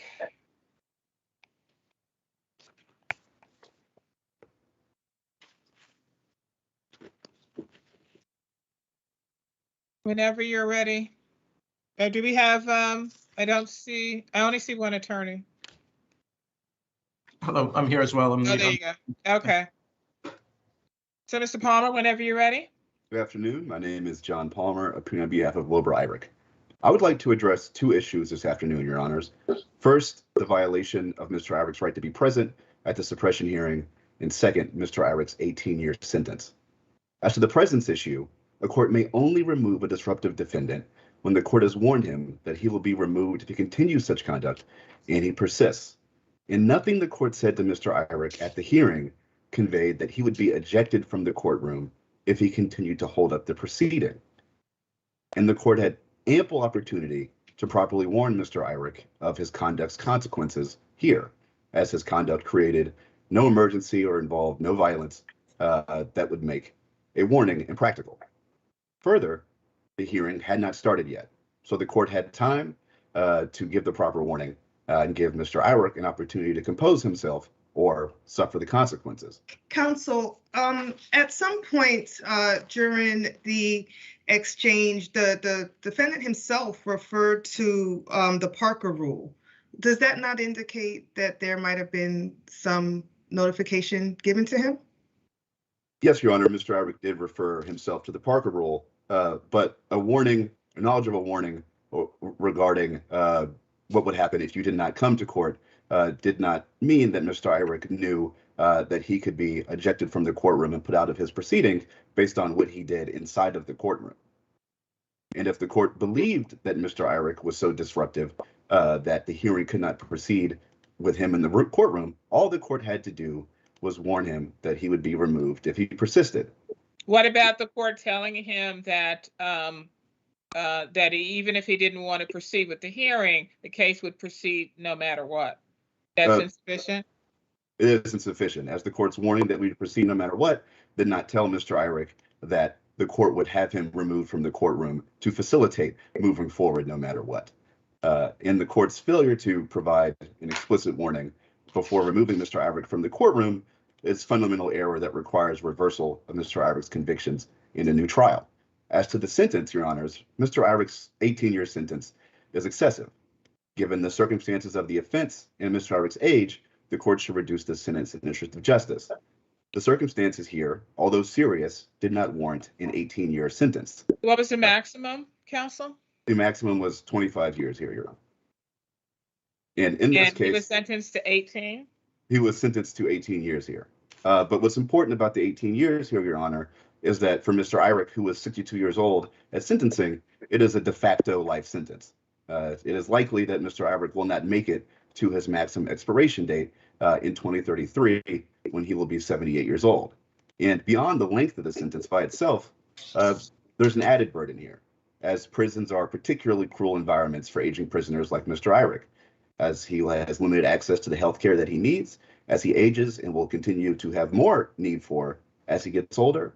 And he has a greater risk of things like injury and victimization based on the nature of incarceration itself. So this was a Rob 1, is that correct? Yes, Your Honor, this was a Rob 1. And so yes. did he have any priors? Yes, Your Honor, Mr. Irick did have 3 prior felonies, but Mr. Irick's criminal record did not warrant the nearly double the minimum de facto life sentence that the court handed down here. So when the court was sentencing Mr. Irick, it took in consideration his priors as well as the crime that he was convicted of. The court also took into consideration, I believe, his testimony at trial, which I think the court found to be perjurious, as well as his disruptive behavior during the course of the trial, not to mention the fact that he repeatedly used profanity and threats towards the court. So were not these all factors that the court could take into consideration when imposing the sentence? Yes, the court could take all of those factors into consideration, but the sum of those factors does not come out to warranting an 18-year sentence that will put Mr. Iverick in prison likely for the rest of his life. And so what's the minimum on the Rob one? So was he a persistent or he was just a violent pred? Violent predicate, and the minimum sentence here was 10 years. And a 10-year sentence with 5 years post-release supervision would serve the purposes of punishment and give Mr. Iverick hope for release, as that would take him well past the time that he is likely to continue offending or be capable of offending in this sort of manner. And so we'd ask the court to reduce Mr. Iverick's sentence to that 10-year term in the interest of justice. Thank you. Any questions from the panel? Counsel, just want to go back. Now, sure. At the sentencing, defendant still denied his guilt, right? And still complaining about not being able to testify before the grand jury. Correct. And you know, with respect to the criminal history, there was a prior, I believe it was a gunpoint robbery, 1995. I'm not sure that it was a gunpoint robbery, but it was a robbery in the first degree. All right, thank you. Good afternoon. May it please the court. I'm Vincent Revelisi from the New York County District Attorney. Yes, it was a 1995 gunpoint robbery, which he received 10 to 20 years for that. Going back to the first question about the exclusion from the suppression hearing, the defendant actually gave his intention when he first appeared for the suppression hearing by having the attorney say to the court that he didn't want to proceed and that he would put an end to it himself if the case was going to proceed. So he was already thinking about not being there or not having it happen. And then when the court said that if he wished to voluntarily remove himself, he interrupted the court and mentioned the Parker rule. So the context is important too. He's clearly understanding what's going on. He knows the Parker rule has to do with not being present, and the court is talking about voluntarily removing. And after that, she says the case will go on in your absence. So this seems to be the most warning that you can give, really. And after that, the defendant announces for the first time he doesn't feel well. So the court didn't believe him. Clearly, she didn't call him a liar outright, but she said, you're fine. And then he blamed the problem on the court, saying that she caused his blood pressure to raise. So at that point, when the judge said, still, we're proceeding, we're not going back to that grand jury ruling, then the defendant threw himself to the floor. So there was a lot of discussion and a lot of warning before he actually threw himself to the floor and before the court ordered that he be taken out. And of course, at the time when he was taken out, he didn't say anything in objection to that. But the court also made a record right after the defendant was removed, finding that he voluntarily removed himself. So there was a lot here to look at, and the court's finding was not unreasonable. The exact words that the court used to make it clear that she would remove him if he misbehaved, I think are not as important as the sense that she gave him and that he clearly understood. So he was given his Parker warnings at arraignment. Is that on the indictment, I think? And in other words, he was not given his Parker warnings by this judge. I don't think she gave them to him. I think he had received them before, but he brought them up. Yes. He mentioned to her, so he was aware of what they were. What about your adversary's argument in terms of the excessive sentence? I think he is currently 66 or he's currently 66, I think, right? I think so. And he was fine to actually run away from his pursuers after he committed the crime. So I'm not sure there's a terrible health issue. But if he's able to commit those crimes, then he should be able to do the time for the crime. Well, I guess that but the argument is that he will be incarcerated until he's 80-something years of age. So that's the issue. Is that not excessive? Again, given the fact that he will be an older gentleman. I don't think it's excessive for that reason, but I think it's a factor to consider, and it might be why he didn't get a longer sentence. At some point, though, the crime itself, the recidivism has to justify the longer sentence. I think the judge exercised some discretion by giving less than the maximum when he had a gunpoint robbery in the past, where he had done 10 to 20 years. This wasn't really a longer sentence than that. It was more of a comparable sentence to what he had previously gotten for a similar crime. But of course, that is a matter of discretion that courts can differ on the exact number of years that's appropriate. I don't think 18 was an abuse of discretion, but Beyond that, I know the court has its own discretion. And Any unless other there are questions? Any other questions? No? Thank you very much. Mr. Palmer, I think you have 2 minutes in rebuttal. Yes, just 1 minute. briefly. Sorry, 1 minute in rebuttal. Yes, just briefly, Your Honors. So the respondent puts a lot of weight on the implied meaning or the suggestion behind the court, Mr. Iverick's words and conduct here before he was removed, but a proper warning from the court would have eliminated any ambiguity or uncertainty here regarding whether Mr. Iverick was aware that he would be removed from the proceeding if he continued disrupting the proceeding, or that he could be deemed to have voluntarily removed himself from the proceedings. Didn't he acknowledge the fact that he understood based upon his immediately saying, "Oh, you mean Parker"? I mean, that would seem to me to acknowledge that he understood what she was talking about, especially when he was the one who said, or his attorney said that he didn't want to go forward. Talking about his, he objected to the insinuation that he was voluntarily removing himself from the proceeding, not that the court would take him out of the courtroom against his will. But as far as the sentence, Your Honors, as far in the circumstances of the offense. So he understood that he didn't have to be present, but he did not that under Parker that the court could proceed in his absence, but did not understand that that would include the court removing or having him removed from the courtroom based upon any disruptive behavior. Correct. And the court should have given that warning to make that clear. And as far as the circumstances of the offense, it was pointed out that this was a Rob 1, but neither the complainant or the men who helped apprehend Mr. Iverick suffered any injuries here. And as far as the property that was taken, the wallet, the police returned the complainant's wallet soon after the offense. Considering all the circumstances in this case, we would ask the court to reduce Mr. Iverick's sentence in the interest of justice. Thank you so much. Thank you. The next matter is Benedetto versus Hyatt Corporation. As stated, Justice Moulton is recused from this matter. May it please the court, Russell Jameson. Just allow Justice Moulton to leave. Okay. He's gone. Is he gone? Okay. He's May it gone. please Russell Jameson on behalf of the third-party defendant appellant. At the outset, there is one procedural ambiguity I wanted to clear up after rereading our brief. It seems there could be an interpretation that we are suggesting, particularly in light of the prior motion practice and the two current appeals, that there are no circumstances under which one of those appeals can't be dismissed. Depending on how this court views the motion court's second decision, that obviously will impact the appealability of the decision. And if those circumstances are met, we are not opposing that one or the other appeals are either dismissed or subsumed into the other, not suggesting that there are no circumstances in which that could happen, which I think the brief may have inadvertently suggested. That being said, with respect to the two substantive issues in this case, with regard to the waiver argument, I would ask the court to consider why Hyatt drafted the particular provision requiring the proof of insurance be provided to them annually. As an additional insured, Hyatt did not need to worry about cancellation behind closed doors, so they were covered. So the obvious purpose to doing that is to give themselves a method of double checking that there was insurance being procured and putting themselves on notice of what those insurance provisions were.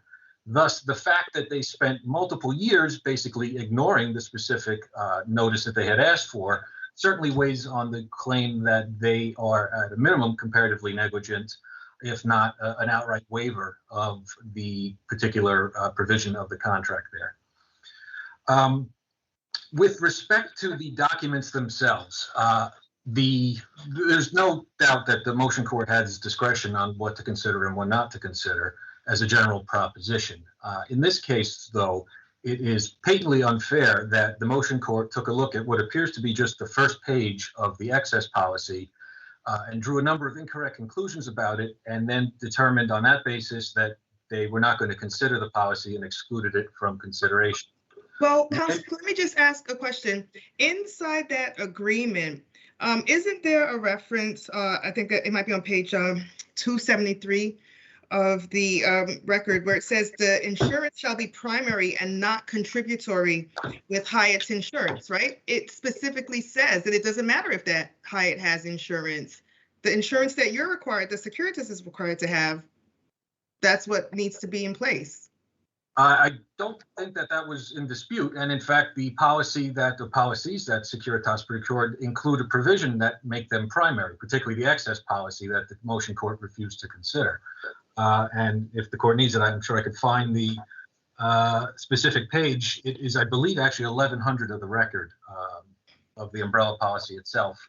But that being said, there is no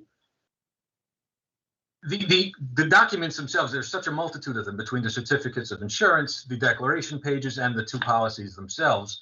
For the court to unilaterally exclude one of them on what we contend is a misunderstood basis, and then say all the other documents are non-persuasive, was the error. This court and it was my understanding that they were supposed to secure $3 million as a primary, and what they actually did was secure $2 million as a primary and $1 million as an umbrella.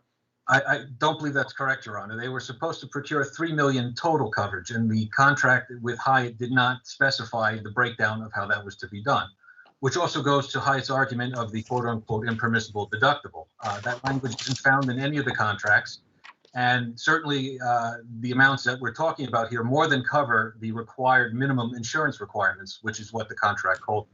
So is there not a difference between the $2 million, which was the first policy, and the $1 million umbrella? Is there no difference in coverage? For all practical purposes, if you actually read the policy that the motion court excluded, the excess policy covers the same that the underlying CGL policy covers. There is essentially just a basic drop-down clause that would give it significantly more than the $3 million that Hyatt was asking for. But by definition, the excess doesn't kick in until we've until we have totally expended the primary, right? So isn't that what Hyatt is taking issue with? I don't think so. Hyatt seems to be arguing that the policies themselves don't exist and that there's no coverage, not that the procedural format of the coverage in terms of how it's effectuated is unquote a breach, an alleged breach. Hyatt's position was that there was just no coverage, and that as a result, they somehow suffered some sort of prejudice when, in fact, they're actually, if there was coverage or there isn't, they are in the same position they would be either way. There is no difference whether or not Securitas had insurance here, since they don't have an indemnity claim that's been granted, at least yet. Certainly the motion court kicked the issue to trial. But by having this failure to procure decision in place, what it does is effectively backdoors a defense claim for them that they aren't otherwise entitled to.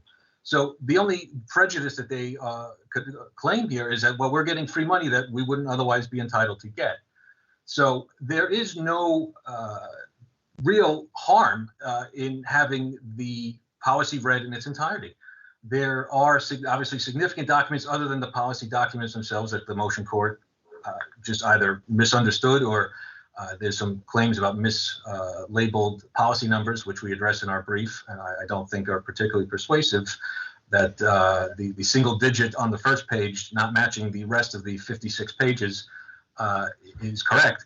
But there is no, I guess it's just failure to address the fact that these other documents exist, and as this department and the second department have held for way longer than I was surprised to see for decades at this point, that those documents are evidence of coverage. So even if the court properly exercised its discretion, and again, we argue that it wasn't, particularly when the policy was addressing arguments raised by Hyatt in its opposition for the first time, that the other documents are sufficient to stand on their own regardless. Counsel, can you would you be prepared to argue on the second matter as well? Well, that goes to the summary judgment motion argument, which again is sort of subsumed in part by the renew and re-argument motion in terms of the documents themselves. At the time of the summary judgment motion argument, there were the evidence absent the declaration page and policy for the excess coverage. There were certainly the certificates of insurance and the underlying policy documents that were in place.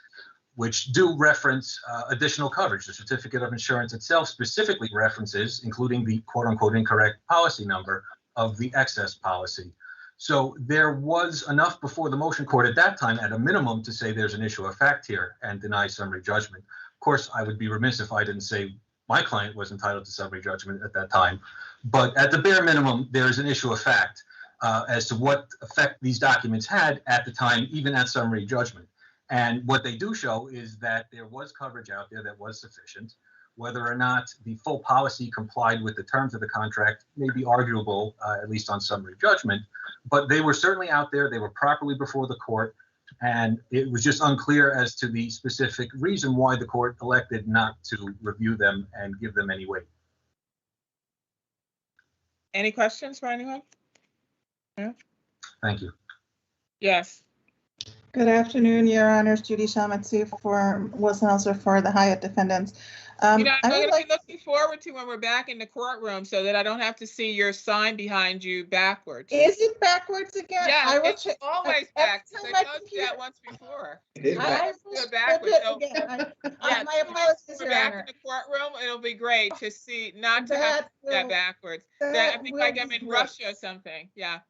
I apologize, Your Honor. I will flip it again. But in any event, I would like to talk about the 2 million and then the 1 million excess. So, is there a difference without a difference? It's not, and two reasons why.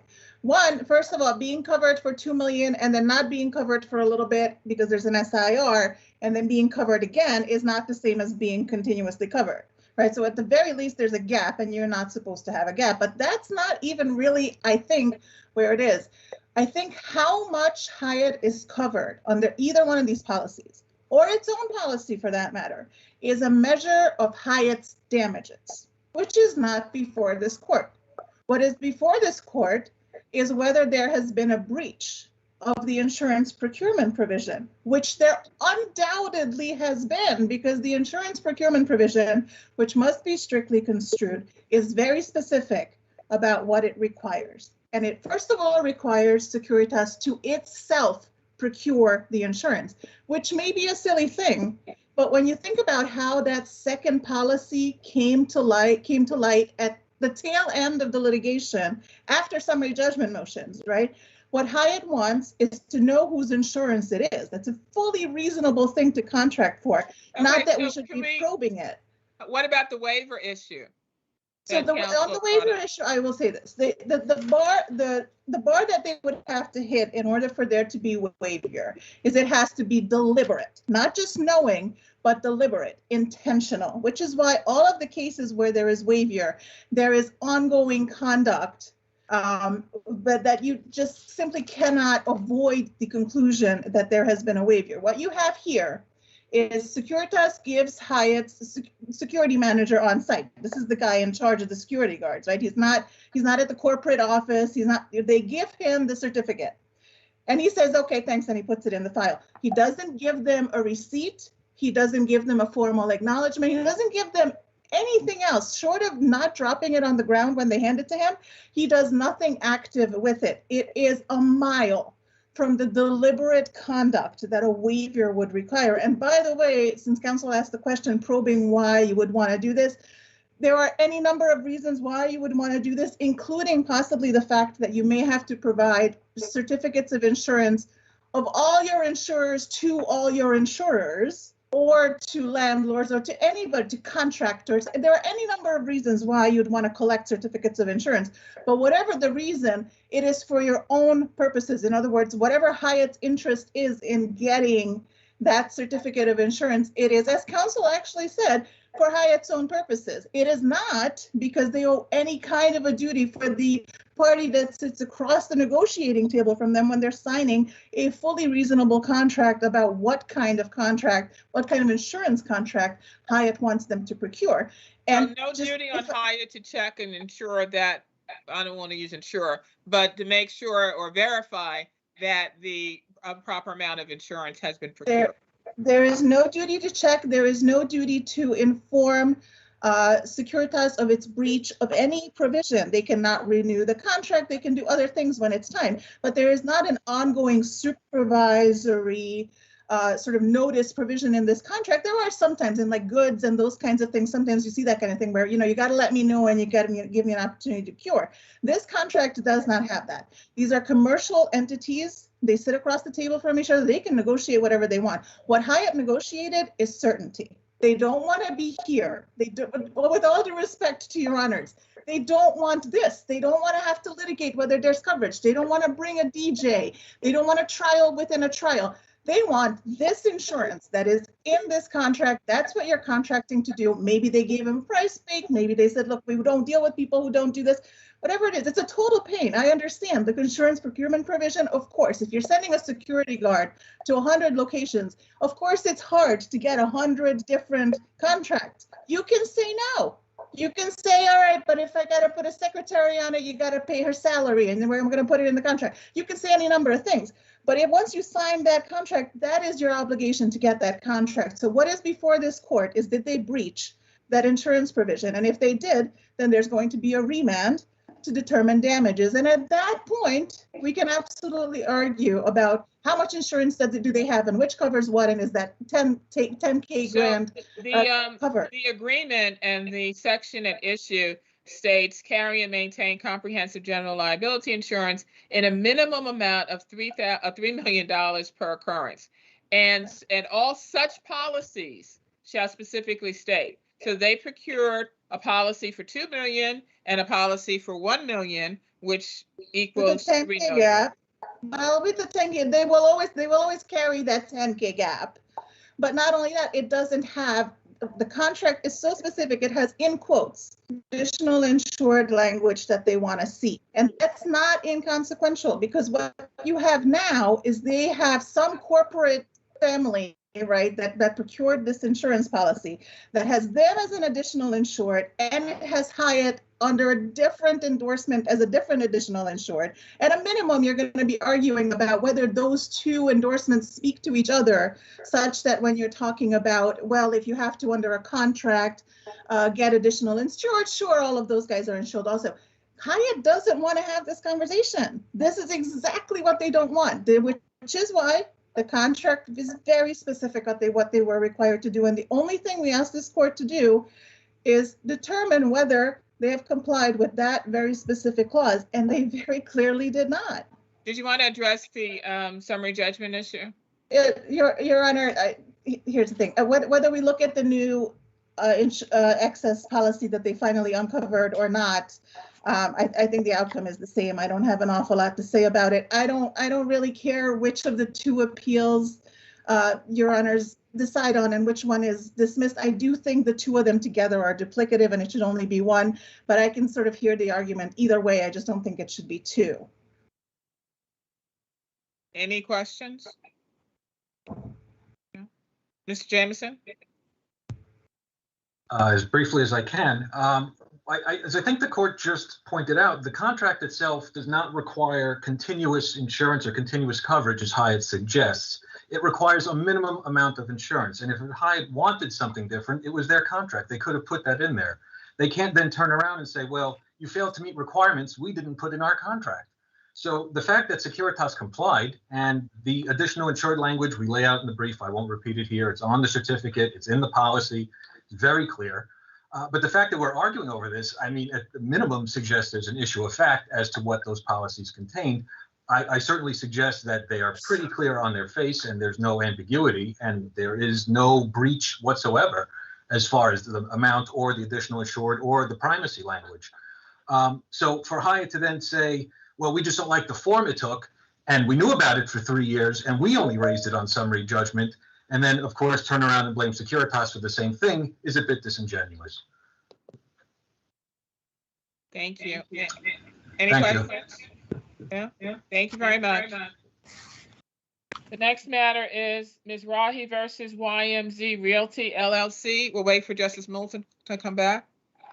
There he is. Okay. Thank you very much. Good afternoon, and may it please the court. The dismissal motion before the trial court was a highly fact-intensive inquiry into the plaintiff's state of mind about what he should have known and when he should have known it.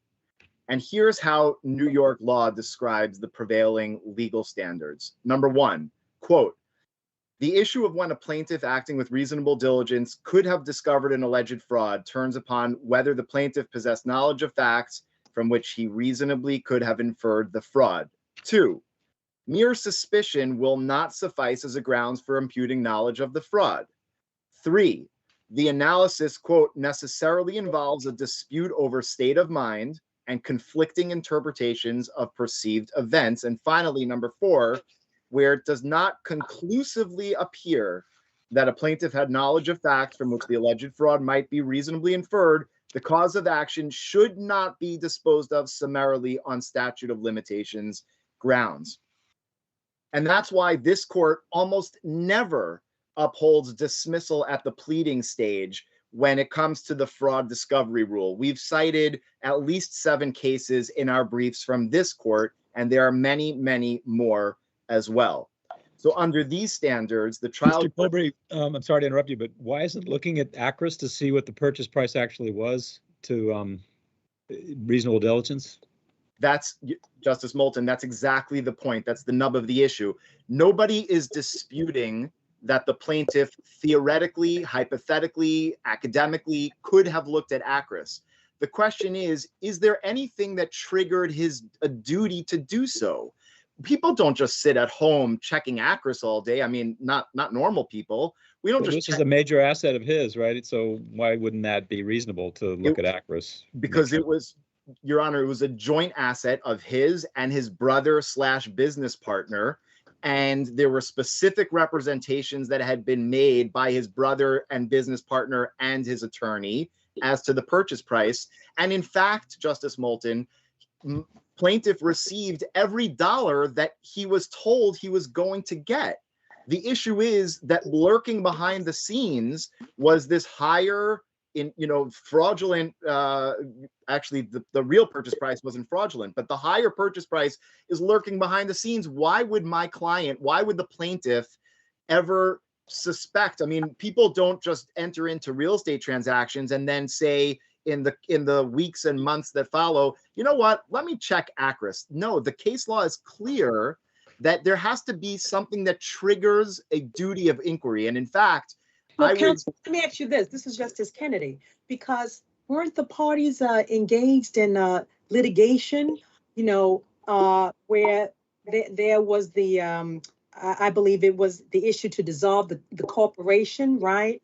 And it was based on the plaintiff's alleged oppressive and wrongful conduct. So, I mean, certainly there was animosity between the parties. Justice Kennedy, you're right. There had been animosity between the parties, but they reconciled. And if things were so bad, why would they get back into business together? The bottom line is that lawsuit was a completely separate matter. It had nothing to do with the sale of the property. And in fact, even the trial court didn't fault my client for getting back into business with his brother and business partner because of this old litigation. And at bottom, Justice Kennedy, I would respectfully submit that is the consummate question of fact. Can we say simply because there had been a lawsuit between the parties that conclusively shows that my client, that the plaintiff was on inquiry notice? I would respectfully submit, of course not. And at bottom, there should be discovery over my client's, the plaintiff's state of mind at the time. These are not. You know what? I cut you off. I'll let you finish your sentence, and I have another question. I'm done with my sentence. Okay, so we know that there was acrimony, but I thought there was also this issue where the plaintiff had alleged that the defendant had refused to even disclose the name of the buyer, selling the commercial unit. No, I don't think that's accurate. And this maybe highlights why discovery is so important here. That's not what happened. What happened was my client, the plaintiff, reposed trust in his brother and business partner. He wasn't clamoring to find out, at least not my client has been consistent throughout. My client was never clamoring to find out who this anonymous purchaser was. He was perfectly content to say, you know something, you have every reason to maximize the sale price the same way I do, because after all, Justice Kennedy, the brothers were going to split the proceeds on a percentage basis. So if we split something, Your Honor, 60-40, right, it's in both of our interests, both of our best interests to maximize the price, because then my 40% and Your Honor's 60% are of a greater number. The problem here was, and this is a fraud that has never been denied, the problem here was that the defendant pocketed for himself the differential. That's the issue. But my client never made a demand to find out who this purchaser was, and was refused. What about Justice Kennedy's? I'm sorry. Go ahead, Justice Mendez. What about asking for a copy of the contract of sale of the property? Did he ever do that? He did not, Your Honor, because the way the transaction was structured was such that he never would have, he wasn't a party to that contract of sale. He transferred his interest in the company, in the holding company, to his brother and business partner based on these written assurances, repeated written assurances from his brother, business partner, and lawyer. So that the contract with the purchaser, he wasn't a party to that. He has no business looking at that. And frankly, I keep going back to the fact that at the end of the day, he got every dollar that he was promised. The issue is that the promise was a false promise. And in fact, even the New York State taxing authorities were defrauded until 2019. They didn't discover the real purchase price until 2019. And I would submit that when the tax collector doesn't find out about something, you can be sure that it was well covered. Thank you, counsel. You have time on rebuttal. Thank you. May it please the court, Eric Churches, appearing for Miller Law Offices for the respondents in this action. First of all, there's been a suggestion that we have not denied the fraud. Let me just state first off explicitly, we do deny any fraud. But beyond that, the statute speaks of a reasonable diligence. It doesn't speak of a duty to make inquiry. But in this case, if in fact the plaintiff's allegations are to be believed that somehow, despite the lack of any evidence whatsoever to support the fact that the two separate transactions were somehow linked to each other, where one brother sold the stock to the second brother, my client, who thereafter sold to a third party, if those were in fact linked, then I would say that if there was a duty to inquire, it arose immediately, because there was no agreement. This was not splitting of proceeds. These were two separate transactions. My client took the stock, assumed all the liabilities of the corporation. If the second deal didn't go through, it would have been my client's laying in my client's lap. Plaintiff's counsel or appellant's counsel is correct. He did get every dollar he was promised in the contract that made no representation, no statement whatsoever about this being contingent upon a second deal. And following appellant's argument through, they're claiming that it wasn't until the New York State Taxation Department sent a standard audit review, nothing nefarious here, sent a standard audit review, that if New York State had not sent the audit review, under appellant's theory, the statute of limitations would be told indefinitely, because rather than go on ACRIS, check it from their home, which is what the lower trial court judge said. They could have done it from the comfort of their home if in fact their compensation was supposedly linked to the second transaction. They just turned a blind eye, sat silent, and then finally woke up when the statute of limitations had already expired. And that's what the lower court judge did. It was a 3211 motion to dismiss. Appellant is somehow suggesting that the statute of limitations almost could never be imposed on a 3211 motion. It would always have to be a 3212 motion, which is not the standard whatsoever.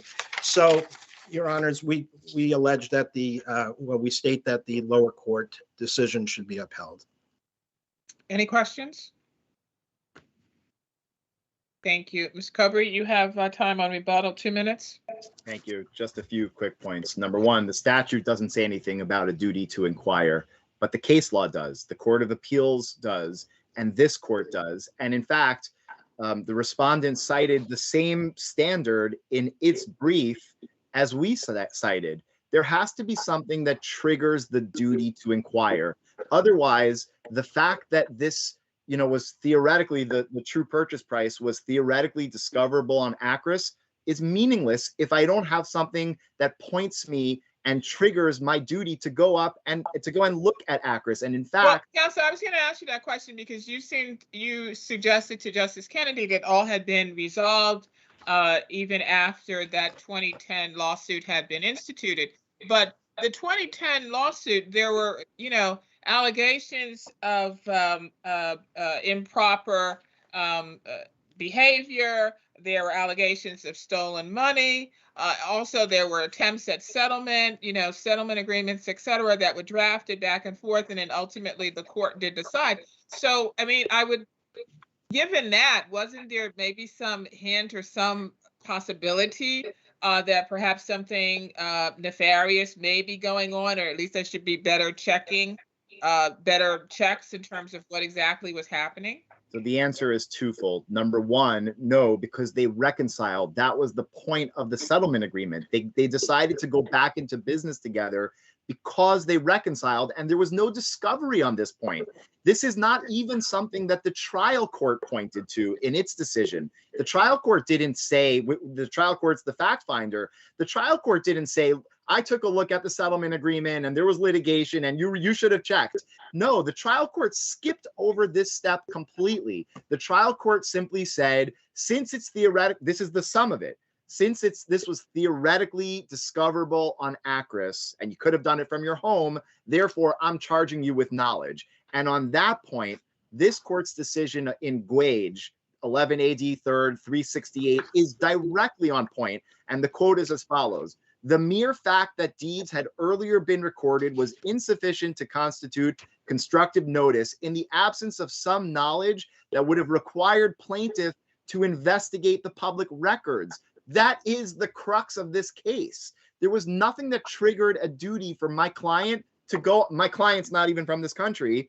There's nothing that's going to trigger a duty for him to go onto ACRIS and check what might theoretically be ascertainable in the public records, just as in Guage. And in fact, Guage was a case that was decided not at the pleading stage, not on summary judgment. That's a decision that was made at trial. My client hasn't even had his day in court to obtain discovery over who knew what and when. This was never an issue that was before the trial court. And I think that's the point. The trial court, and I'll bring it to a close, the trial court skipped over this step completely. The trial court concluded, without any mention of any litigation between them, simply said, since this was theoretically discoverable on ACRIS, I'm charging you with knowledge of this. And that respectfully is the quantum leap over where was the duty to inquire and when was it triggered. Thank you. Thank you very much. The next matter is Future Star versus Lafreda Veal and Lamb. Your Honor, yes, good afternoon. Robert Garson for Appellant Future Star Hospitality Advisors, LLC.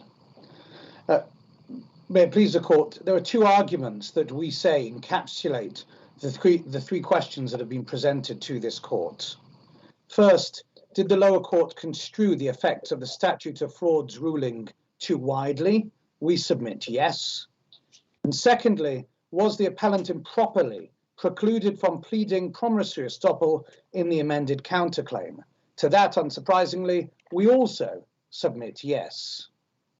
This is a case where Future Star rendered a range of services over a number of years, and there are a number of grounds where the lower court's ruling conflicts, say we, with both law and equity.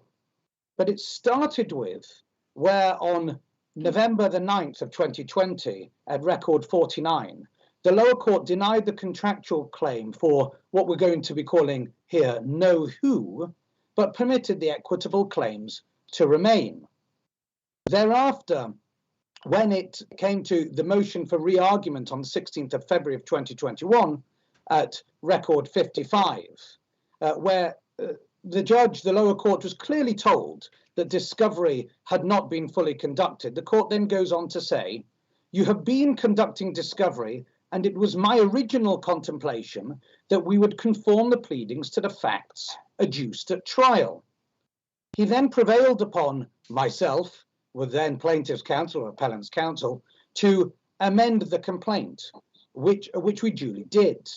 But then on the 28th of April of 2021, we have at record 18, the court dismissing the equitable claims because the appellant did not identify any work done after 2015, and thus the plaintiff has failed to identify services for which plaintiff remains unpaid. Say we that there is a fundamental harm with the way the court has approached this case. The lower court gave too broad an interpretation to General Obligations Law 5701A10 as barring all services rendered in connection with business opportunities, including those that went beyond assisting in the negotiation or consummation of that opportunity, which was the original introduction of the freedom. Wasn't Justice Ostrager also concerned that in the amended complaint that the allegations of these additional services were too generally described? In other words, not specifically identified. Well, Justice Moulton, I don't really believe that that is what came out from him, because we have, as one sees at paragraphs 34, 35, 37, 39, 40, 41, 42, 43 of the complaints, which is also within record page 69 to 72, we have a plethora of services which are alleged. Now, if the complaint is, well, I'm sorry, Mr. Garson, whilst you may have spoken about services, but you didn't describe them in detail enough, then that should have been stated quite explicitly. But Justice Ostrager didn't say that. He said 2015 seems to be a date crystallized in time, which didn't come from any of his prior rulings. Excuse me, well, okay, counsel.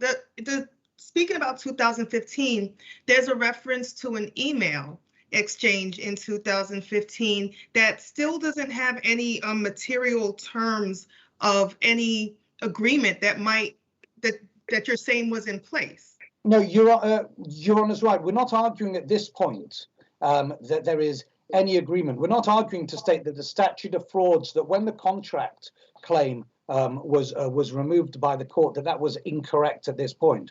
The 2015 email, which is an interesting one, in fact supports the later promissory estoppel claim, which was brought in, because what transpired was Justice Ostrager said, amend your complaint, because I feel that it's my general practice that complaints are amended to conform to the evidence that comes out in discovery. When we were given the opportunity to amend that complaint, we added an additional cause of action for one of promissory estoppel that emanated from that 2015 email, where Pat Lafrida said to Rowan C. Bell, forego or bear the loss with us of this $60,000, so forego collecting $30,000 now from Caesars, and you will be able to collect it at a later date. The problem is, that later date never occurred. So what Rowan C. Bell on behalf of Future Star did at that point in 2015, he didn't press his claim for the $30,000. He forewent that, and then later on down the line, Future Star says, sorry, you know, we told you that you could in fact claim that. We actually meant you can't claim that at a later date because of the statute of frauds. The question that we say fundamentally Justice Ostrager got wrong here was it is in fact dealt with at the near identical case in certain regards, that being Dorfman versus Refkin, where in a similar vein, the defendants complained that the services were so intertwined with the original introduction, the know-who, that 507A10 also applied. The court emphatically in that case said no, They said there can be an interconnection or relationship with the introduction and the ongoing services that was provided. Dorfman reiterated the Court of Appeal's warning at page 522 against the pitfalls of interpreting general obligations law too broadly. And we say this is exactly what Justice Ostrager did. But in Dorfman, there were additional services which had extended beyond the negotiating, beyond the period. So that's what took it out of the statute of limitations, right? Exactly so, Justice Weber. And in these circumstances, there were also those additional services from marketing, ongoing business relationships, ongoing business development, expanding the sales, amending the meat mix that was placed into the burgers, advising and educating those salesmen and buyers on an ongoing basis as to the cuts of meat, closing further sales, providing Mr. Pastore with a Black American Express card so he could go out and impress people on an ongoing basis, the repricing of certain parts of meat, the logistical basis and setting up the shipping line so that everything didn't have to be shipped from New York to Las Vegas, that they could have a central shipping hub going out, for example, and finding warehousing local for Pat LaFrieda meats. All of those services were given ancially and on top of the original know-who. And this is why the law has been quite correct in the past, that if you're going to get rid of a contractual claim, it has to be very narrowly construed. The fallout, the nuclear bomb, so to speak, that Justice Ostrager dropped upon this case stated that there was a fallout that went throughout the entirety of these services, which Mr. LaFrieda himself in 2015 admitted that there should be some compensation that should have gone forward on an ongoing basis. You have time on rebuttal. I'm grateful. Thank you. Smith? Thank you, Your Honor. May it please the court, Lewis Smith, Greenberg Traurig, appearing on behalf of defendant respondent LaFrieda Veal and Lamb Company, Inc. Your Honor, the trial court properly found that the claims in the amended complaint were subject to dismissal. And in responding to the initial motion that was filed in the case, the motion to dismiss, the trial court determined that the breach of contract claim was subject to the statute of frauds, and specifically the business opportunity provision within the statute of frauds. The plaintiff had alleged an oral agreement to expand LaFrieda's business with Las Vegas-based restaurants and other restaurants. That ruling was not challenged on appeal. The trial court, in its initial ruling, further indicated that the quasi-contractual claims of unjust enrichment and quantum merit could only proceed to the extent they were not alternatives to enforcement of the barred oral contract, and only to recover the actual value of services rendered and unpaid. After that motion was decided, the defendant moved for reconsideration, arguing that the claims that were permitted to move forward did not satisfy the standard that had been announced by the trial court in its initial decision, and the trial court agreed. The trial court recognized that applying the principles in the original motion to dismiss decision, the equitable claims did not satisfy that standard, and they essentially recycled the same factual allegations that had been in the dismissed claim. The trial court gave, instead of dismissing the case with prejudice, the trial court gave the plaintiff an opportunity to amend, but warned the plaintiff that it cannot recycle the same claims as it had alleged previously. But the claims in the amended complaint were a clear attempt to sidestep the trial court's prior ruling dismissing the breach of contract claim, which is impermissible under New York law. And thus, in deciding the motion to dismiss the amended complaint, the trial court concluded that the claims were barred by the statute of frauds, properly reasoning that the allegations were not sufficiently distinguishable from what had been pled in the original complaint and continued to fall within the business opportunity provision in the statute of frauds. Now, plaintiff somehow argues before your honors and in papers that the amended complaint claims were somehow broader in scope, but that contention fails. the plaintiff concedes that the breach of contract and quasi-contract claims all arise out of what plaintiff says is his brief at page 9, out of common facts and circumstances.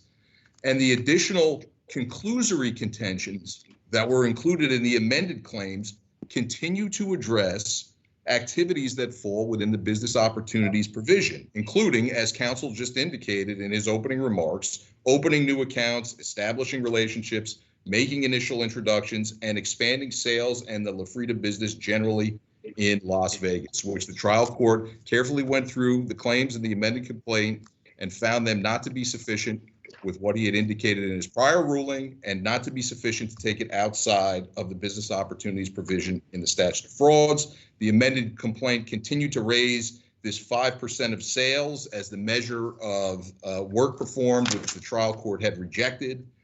And thus the trial court carefully, in 3 motions, considered the claims thoroughly, gave plaintiff an opportunity with an amended complaint, and then determined that he had not done what the trial court indicated needed to be done, and the claims remained barred by the statute of frauds.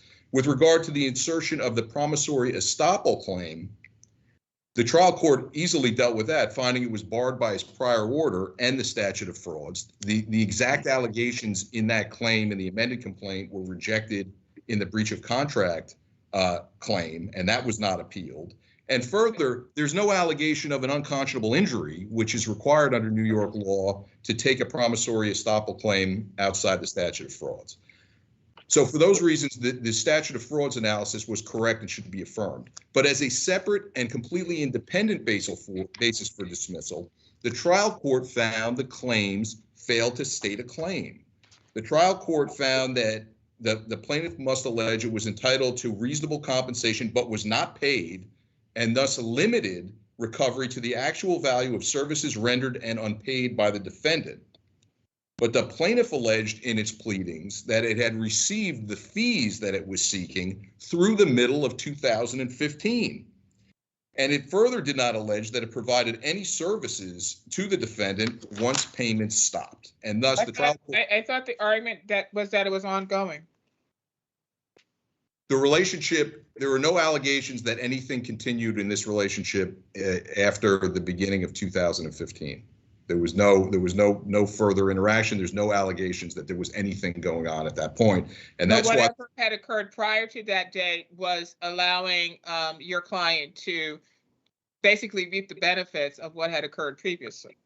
Well, what they allege in their complaint is that prior to that time, the arrangement had been proceeding and they had received payment. So they were paid for everything when services were being performed. That's why the trial court at record 18 says plaintiff thus has failed to identify services for which plaintiff remains unpaid, because when they've alleged there was ongoing activity, they further allege payments were received. When this case started, what they wanted was a breach of contract claim that wanted to get a benefit of the bargain going indefinitely into the future, collecting this money going forward when no services were provided. So when the trial court rejected that, and they didn't appeal that, and that's not subject to challenge, what they tried to do instead is sort of go back in time and look at the period of time when they were getting paid and say, well, let's go over, let's redo that again. Let's recalculate the services for which we've already been compensated after waiting 5 years before even deciding to file suit, and try to get a different recovery than what their pleading says they've already received.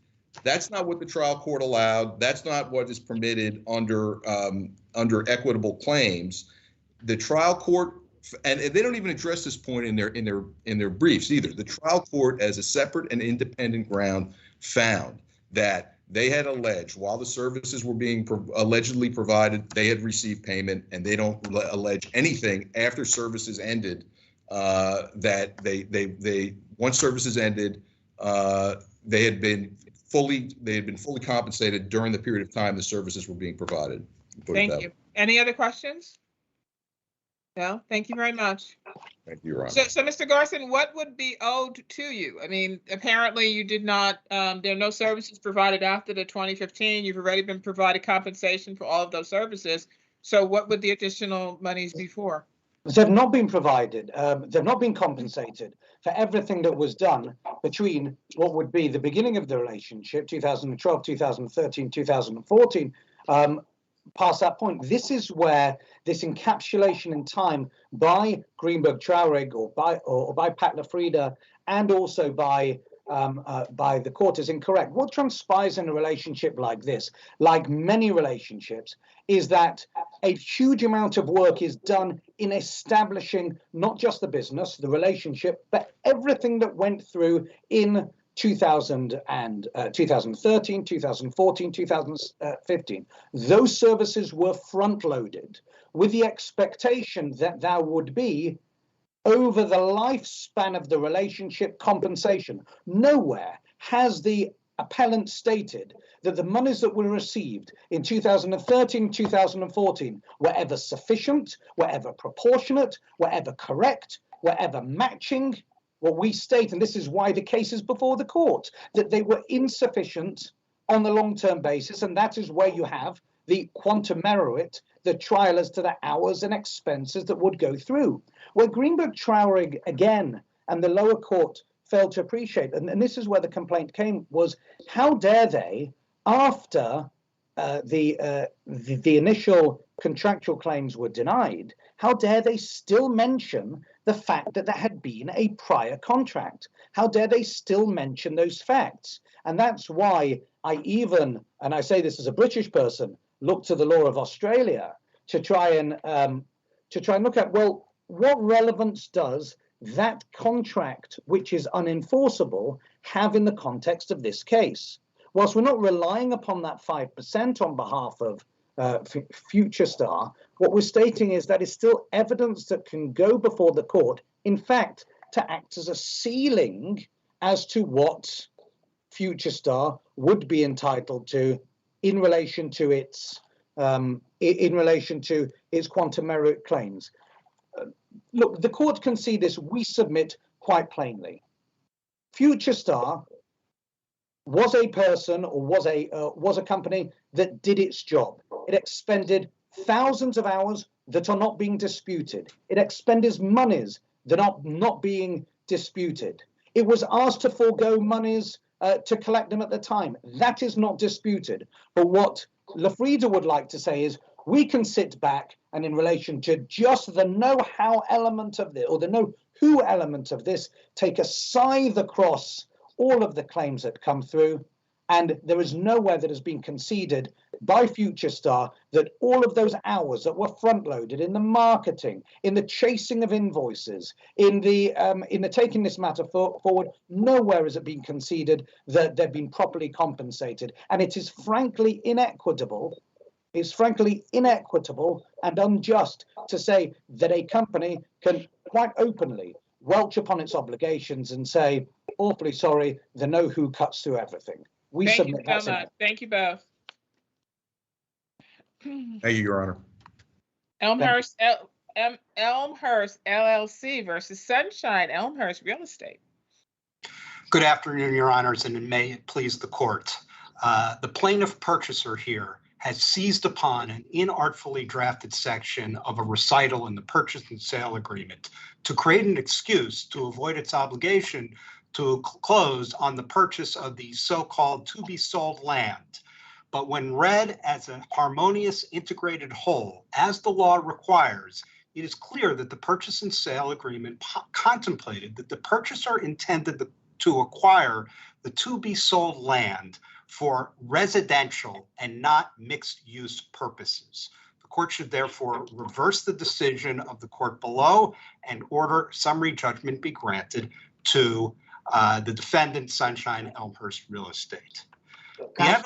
Counsel, what about the recital D and the definition of rezoning of the land that's included in the recital D of the contract? Yes, well, Your Honor, that is the inartfully drafted section of the purchase and sale agreement that is being seized upon. And you can tell that when it says commercial overlay, that really only applies to the to-be-retained land, because that's the deal the parties really struck. Now, how can you tell that? Well, you look at the rest of the contract and look at it as an integrated, harmonious whole. So, for example, Section 2.5A at page 75 of the record provides that after the closing, the purchaser shall submit plans and specifications for a residential development. Yeah, but let's go back to recital D, because the way it reads, and I'm reading from it, is as seller intends to seek a change in the zoning of the land so that the applicable zoning will be residential with a commercial overlay. Such rezoning to affect both the to be sold land and retained land. So it also applies to the to be sold land. We would disagree with that, Your Honor. But it's written. I'm sorry, you disagree that that's what it says, or you disagree that even though that's what it says, that's what it means? We disagree. We don't disagree on the words that are there. We do disagree on how the word should be interpreted. And based upon what? Based upon that the existing property was zoned for manufacturing. The entire both to be sold and to be retained land. So a change in zoning had to be sought. And that's what it says, the change in zoning of the land so that the applicable zoning will be with residential with commercial overlay, such rezoning to affect both the to be sold land and the retained land.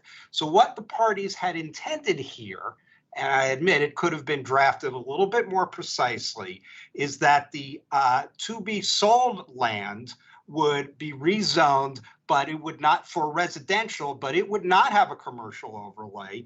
But the to be retained land, which was being retained by the seller, was supposed to have a commercial overlay.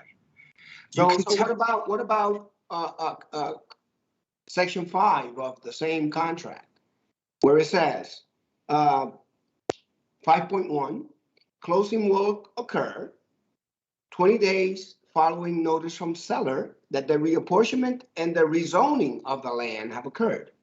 That's one. 5.5, purchaser's obligation to consummate the closing are subject to the following conditions. Issuance of and now we go to 5.54, issuance of the reapportionment and rezoning of the land. Then 5.58, if the foregoing conditions has not been satisfied by the closing, purchaser will have the right to terminate this agreement by written notice to seller by the date of closing, whereupon seller will refund the down payment. So, you know, it's not the only place where they're talking about rezoning of the land. And according to, again, recital D, rezoning means residential with a commercial overlay. Well, to answer that question, and it's a good question because the word rezoning comes out throughout this contract and it picks up on the definition in recital D. But the fundamental question is, does the rezoning here have to include a commercial overlay for the to be sold land, or does it only have to include a residential rezoning for the to be sold? The question then is, why would the purchaser have this language included in the contract if the purchaser was not interested in a commercial overlay? I think the answer to that is best determined by looking at the rest of the contract, where in section 2.5A, it refers to the obligation to submit plans and specifications for a residential development. Exhibit C, and this is at page 106 and 110 of the record, contemplates that rezoning was to be the property was to be rezoned to allow the purchaser to construct a residential building. But in contrast, that very same Zelda said, and this is at page R111 of the record, that the seller who retained the to be retained land could have authority to have that land be commercially redeveloped. So what the part, in order to interpret a contract, it should be the court's effort here to try to effectuate the party's intent. And here, that's exactly what we're trying to do. And I agree with that, and that's admirable. And also kind of read the contract for what it says. I still don't understand how you can interpret it any other way. And I do not understand why there would be any issue as to the closing, any statements as to the closing or the purchaser's obligation, etc., if it were not contingent upon this commercial overlay. It just, otherwise, it doesn't make sense why these terms would be included, in this contract. Is there any argument that these are not sophisticated dealers, sophisticated individuals who, thought about this, and actually there was a meeting of the minds when this agreement was negotiated? No, I won't waste Your Honor's time with that.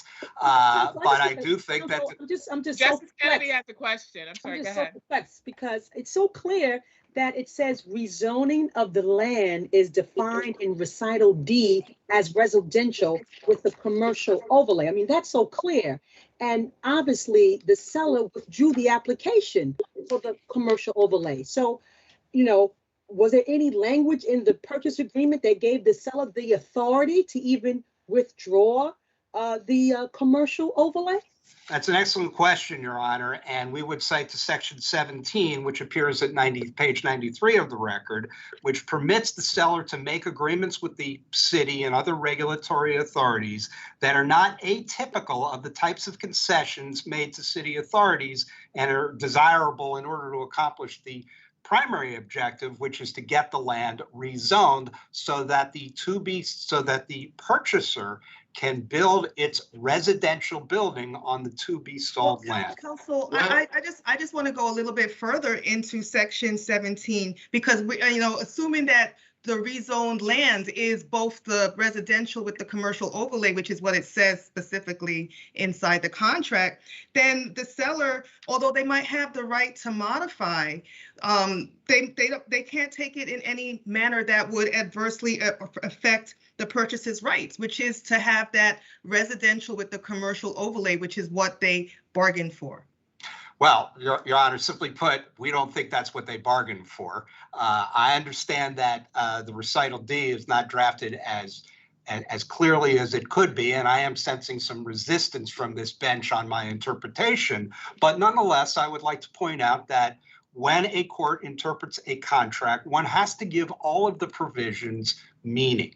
And if the court doesn't do that, in this case, if the court decides that the purchaser was entitled to a commercial overlay, then the court has stripped the meaning of the use of the word residential building in the not entitled to a commercial overlay, bargained for and agreed that would be the basis for the purchase. But anyhow, you have time on rebuttal, Mr. Shura.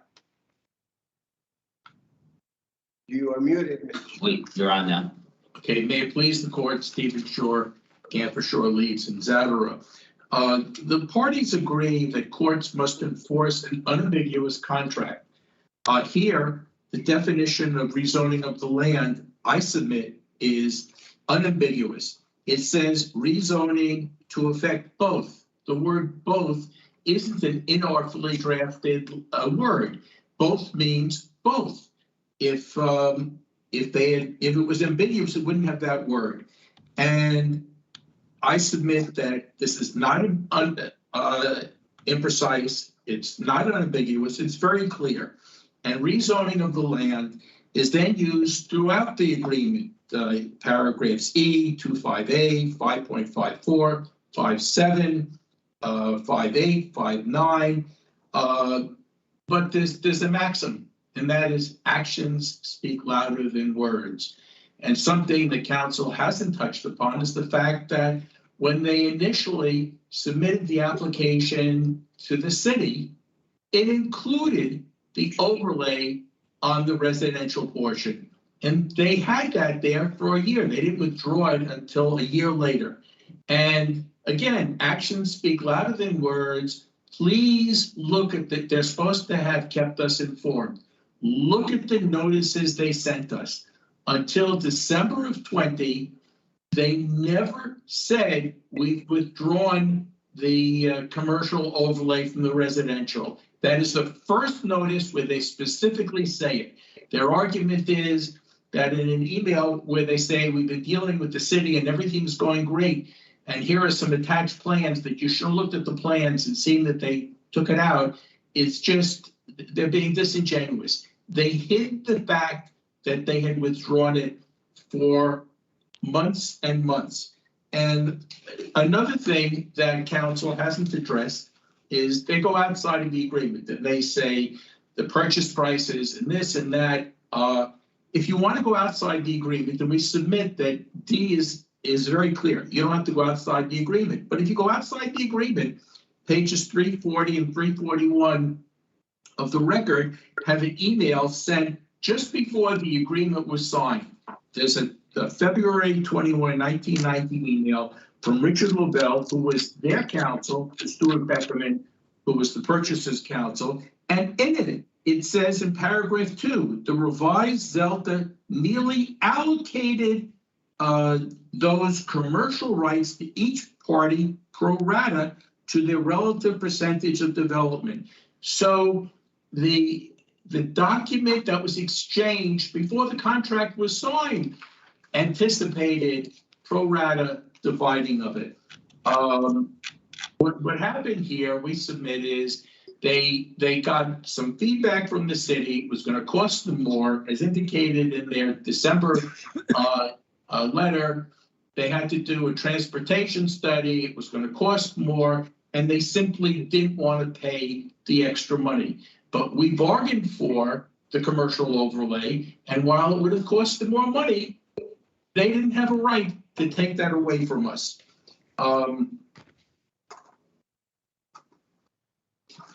you. Any questions from the bench? No? Thank you very much. Your time on rebuttal, counsel? You're muted. Muted.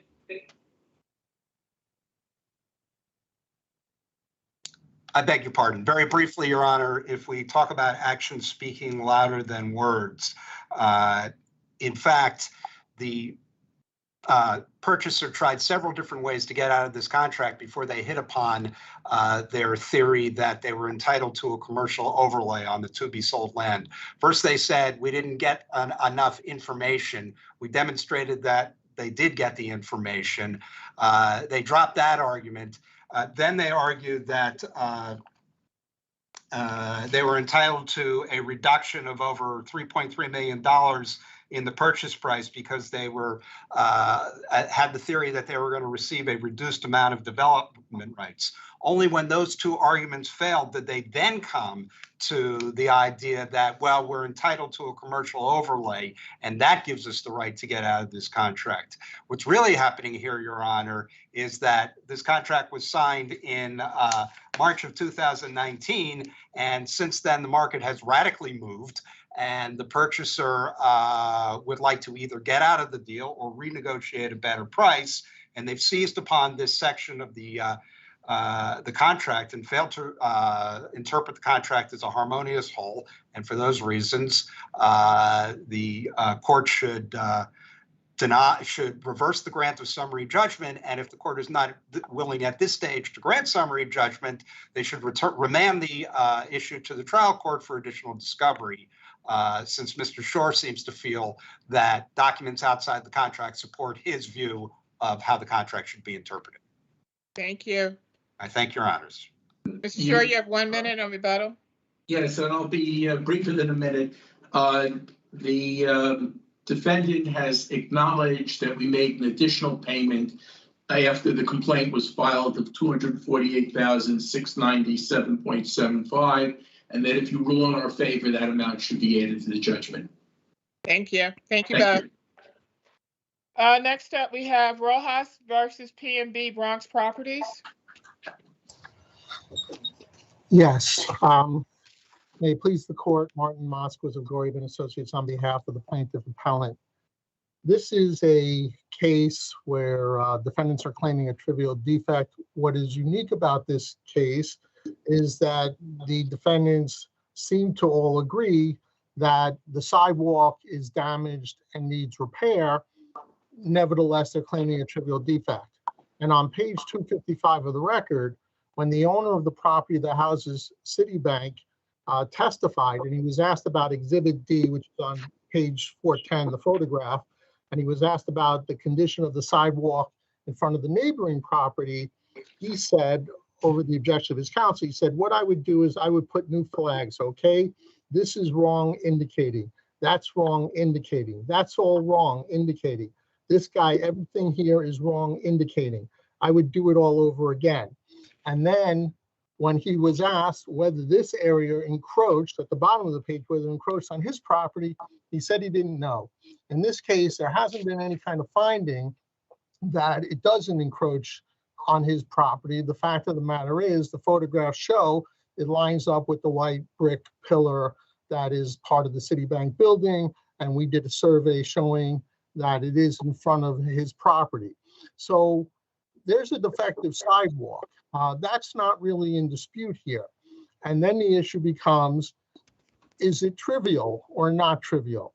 When I look at the photograph, and I'm talking about the photographs on page 408 and 409 of the record, I see a triangular area of filling pressing against the flag in front of Citibank. I see above it, in the area where my client tripped, a widening gap. So, counsel, what did your expert's affidavit say concerning this defect? Well, my expert didn't go out to the site and measure it. We had a survey done subsequently. So your expert did not go out to the site and measure this defect. Right.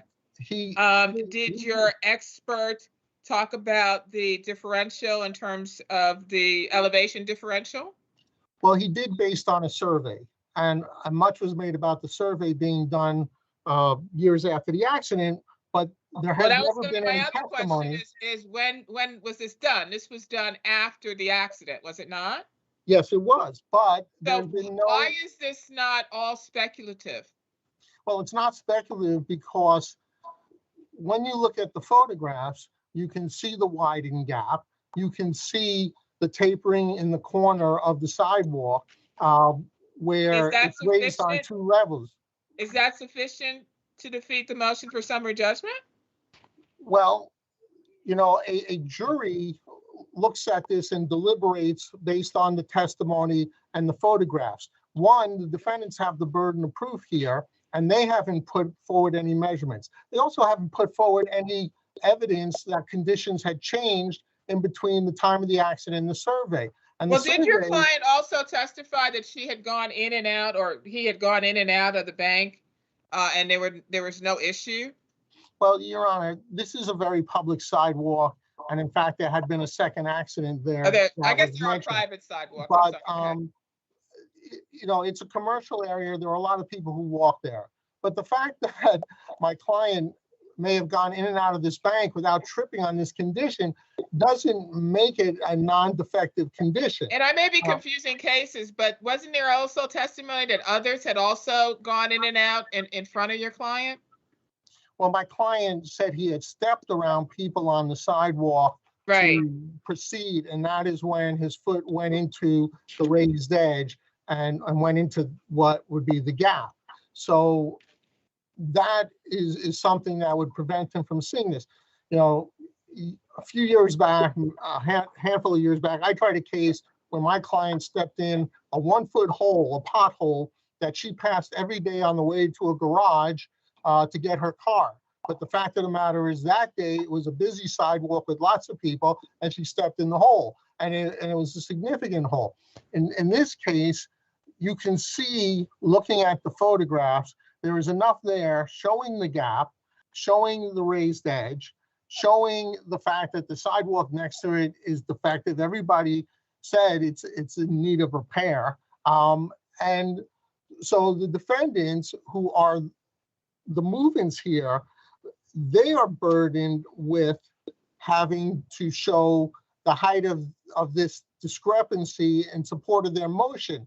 And the fact that the judge looked at the photographs and said, well, to me, I see it one way. You may see things that I saw in the photographs. Others may see different things, but it shouldn't be the court at summary judgment who determines this. And While But again, the I think, defendant, counsel, we go back to your your expert's affidavit in terms of having not actually measured the defect, and also the explanation as to the elevation differential, that being based upon a survey that was done 4 years later. but is there any evidence that the survey is inaccurate? Is there any evidence of any change to the condition? When you look at the survey, you see that they find 2 areas of tripping hazards, one by the curb and one in the area where my client fell. And their measurement was 0.84 inches. And my client testified to his eye, it was 3/4 of an inch to an inch. So it is absolutely lined up consistent. And that's evidence. And if they're saying the condition changed, they haven't brought forth that evidence to say that the survey is wrong. They're just saying, oh, well, the survey was done later. You know, well, counsel, this is Justice Kennedy, and the plaintiff also said that he previously observed the condition that caused his fall, and that on the day of the accident, he didn't notice anything unusual about the sidewalk prior to the fall. And although there were a lot of people, he didn't, none of these people obstructed his vision, because we know it was a clear and sunny day. If you look at page 408 of the photograph, and you see the cracked triangular part of the sidewalk where there's no gap because it's pressing up against the neighboring sidewalk, and you see how the edges don't meet, and you see the gap space and the discrepancy that appears in the photograph, there is something there. That's a tripping hazard.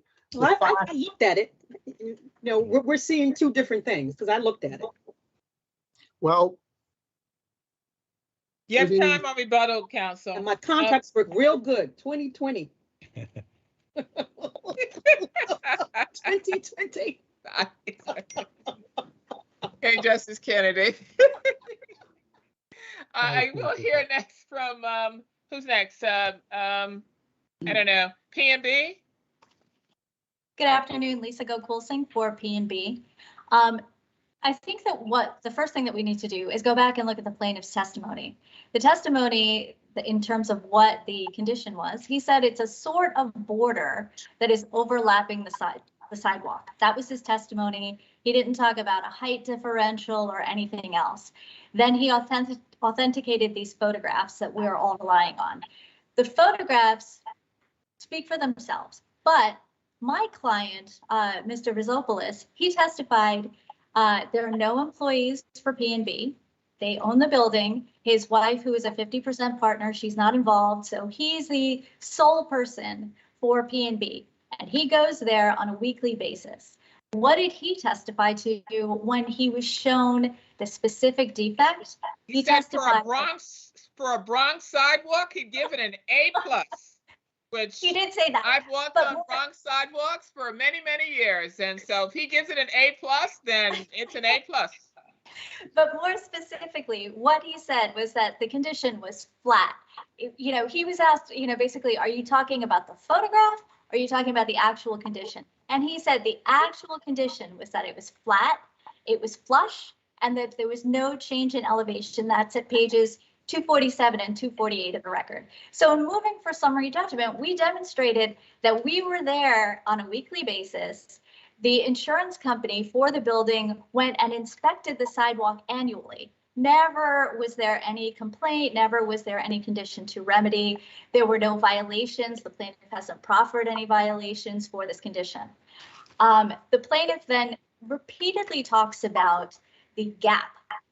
I have read Administrative Code 19-152 forwards and backwards. Nowhere does it talk about expansion joints at all as being any kind of defect whatsoever. So I know that counsel keeps talking about the defect. The plaintiff's expert refers in paragraph 13 to this gap. They keep referring to this gap, but that is not a defect. The only defect that was pled in this case was if there was a height differential. The plaintiff never testified that there was a height differential, and although he put in an affidavit saying that there was a 3/4 inch to 1 inch defect, in that affidavit, he never said when he took that measurement. He never said how he took that measurement. He just said it out of nowhere. It's really, and he says actually it was an estimate. So when did he take this estimate? How did he take this estimate? It's not even clear. So the plaintiff's expert can't rely on plaintiff's affidavit. The only thing that he could potentially rely on is this survey, which, as the court has pointed out, was taken more than 3 years after the accident. But more importantly, I mean, I look at the survey and I say to myself, surveyor, you had one job. You had to show that there was a defect at one particular point in the sidewalk on the left and on the right. And they didn't do that. They showed all different kinds of measurements at all different types of heights. If you look at Administrative Code 19152, subsection 5, it refers to the sidewalk required to be sloping towards the curb. So when we look at these differing heights as it goes down towards the curb, that's what we would expect. So if the expert doesn't say that at this particular point, this is half, 3/4 of an inch higher than this point, we don't have any evidence that there's any height differential. So, separate and apart from the fact that the plaintiff failed to demonstrate that the condition was the same 3 years later when the surveyor took this survey, the surveyor's evidence isn't even sufficient. They have a blow up of detail. Any questions? Oh, sure. Thank you. Questions? Thank you very much. Citibank? Muted. You're muted. There you go. Sorry about that. Okay. Yes, I would just rely on my brief and Lisa Gokulsing's argument. We have the same arguments. I'm a tenant, and we're also relying on the de minimis arguments, and I would just rely on my prior predecessor's arguments. Thank you very much. And who's is that Sage? No. Eternal Beyond? Your Honors, I think the plaintiff themselves just admitted that this did not happen on my premises. It happened on the premises next door. And other than that, rely on the other parties' statements, briefs, and my brief. Considering it's 5 o'clock, I hope you'll be grateful and leave me alone. Thank you very much. Okay, Your Honor, if I may in rebuttal then. So this court in the McCabe versus Avalon Bay Communities decision talked about a plaintiff whose sneaker toe got caught and who went into a gap, partly into a gap, which was part of the mechanics of the accident. It's a 2019 case where the gap was considered as part of the general trap-like condition. That's number one. Number two, the survey has very specifically 2 locations where it finds a trip hazard. One by the curb and one as you go up the survey where you reach the height elevation of 11.69. And then they have a circle that details it. And it shows you the heights on both sides. And that is 0.84 inches. And 0.84 inches is exactly in line with my client's testimony. So it is there in the survey that they pinpoint the condition and location of the tripping hazard. Any questions? No. Thank you all very much. Thank you for your patience. That concludes our arguments for today, February 22, 2022. Thank you. Thank you. Thank you.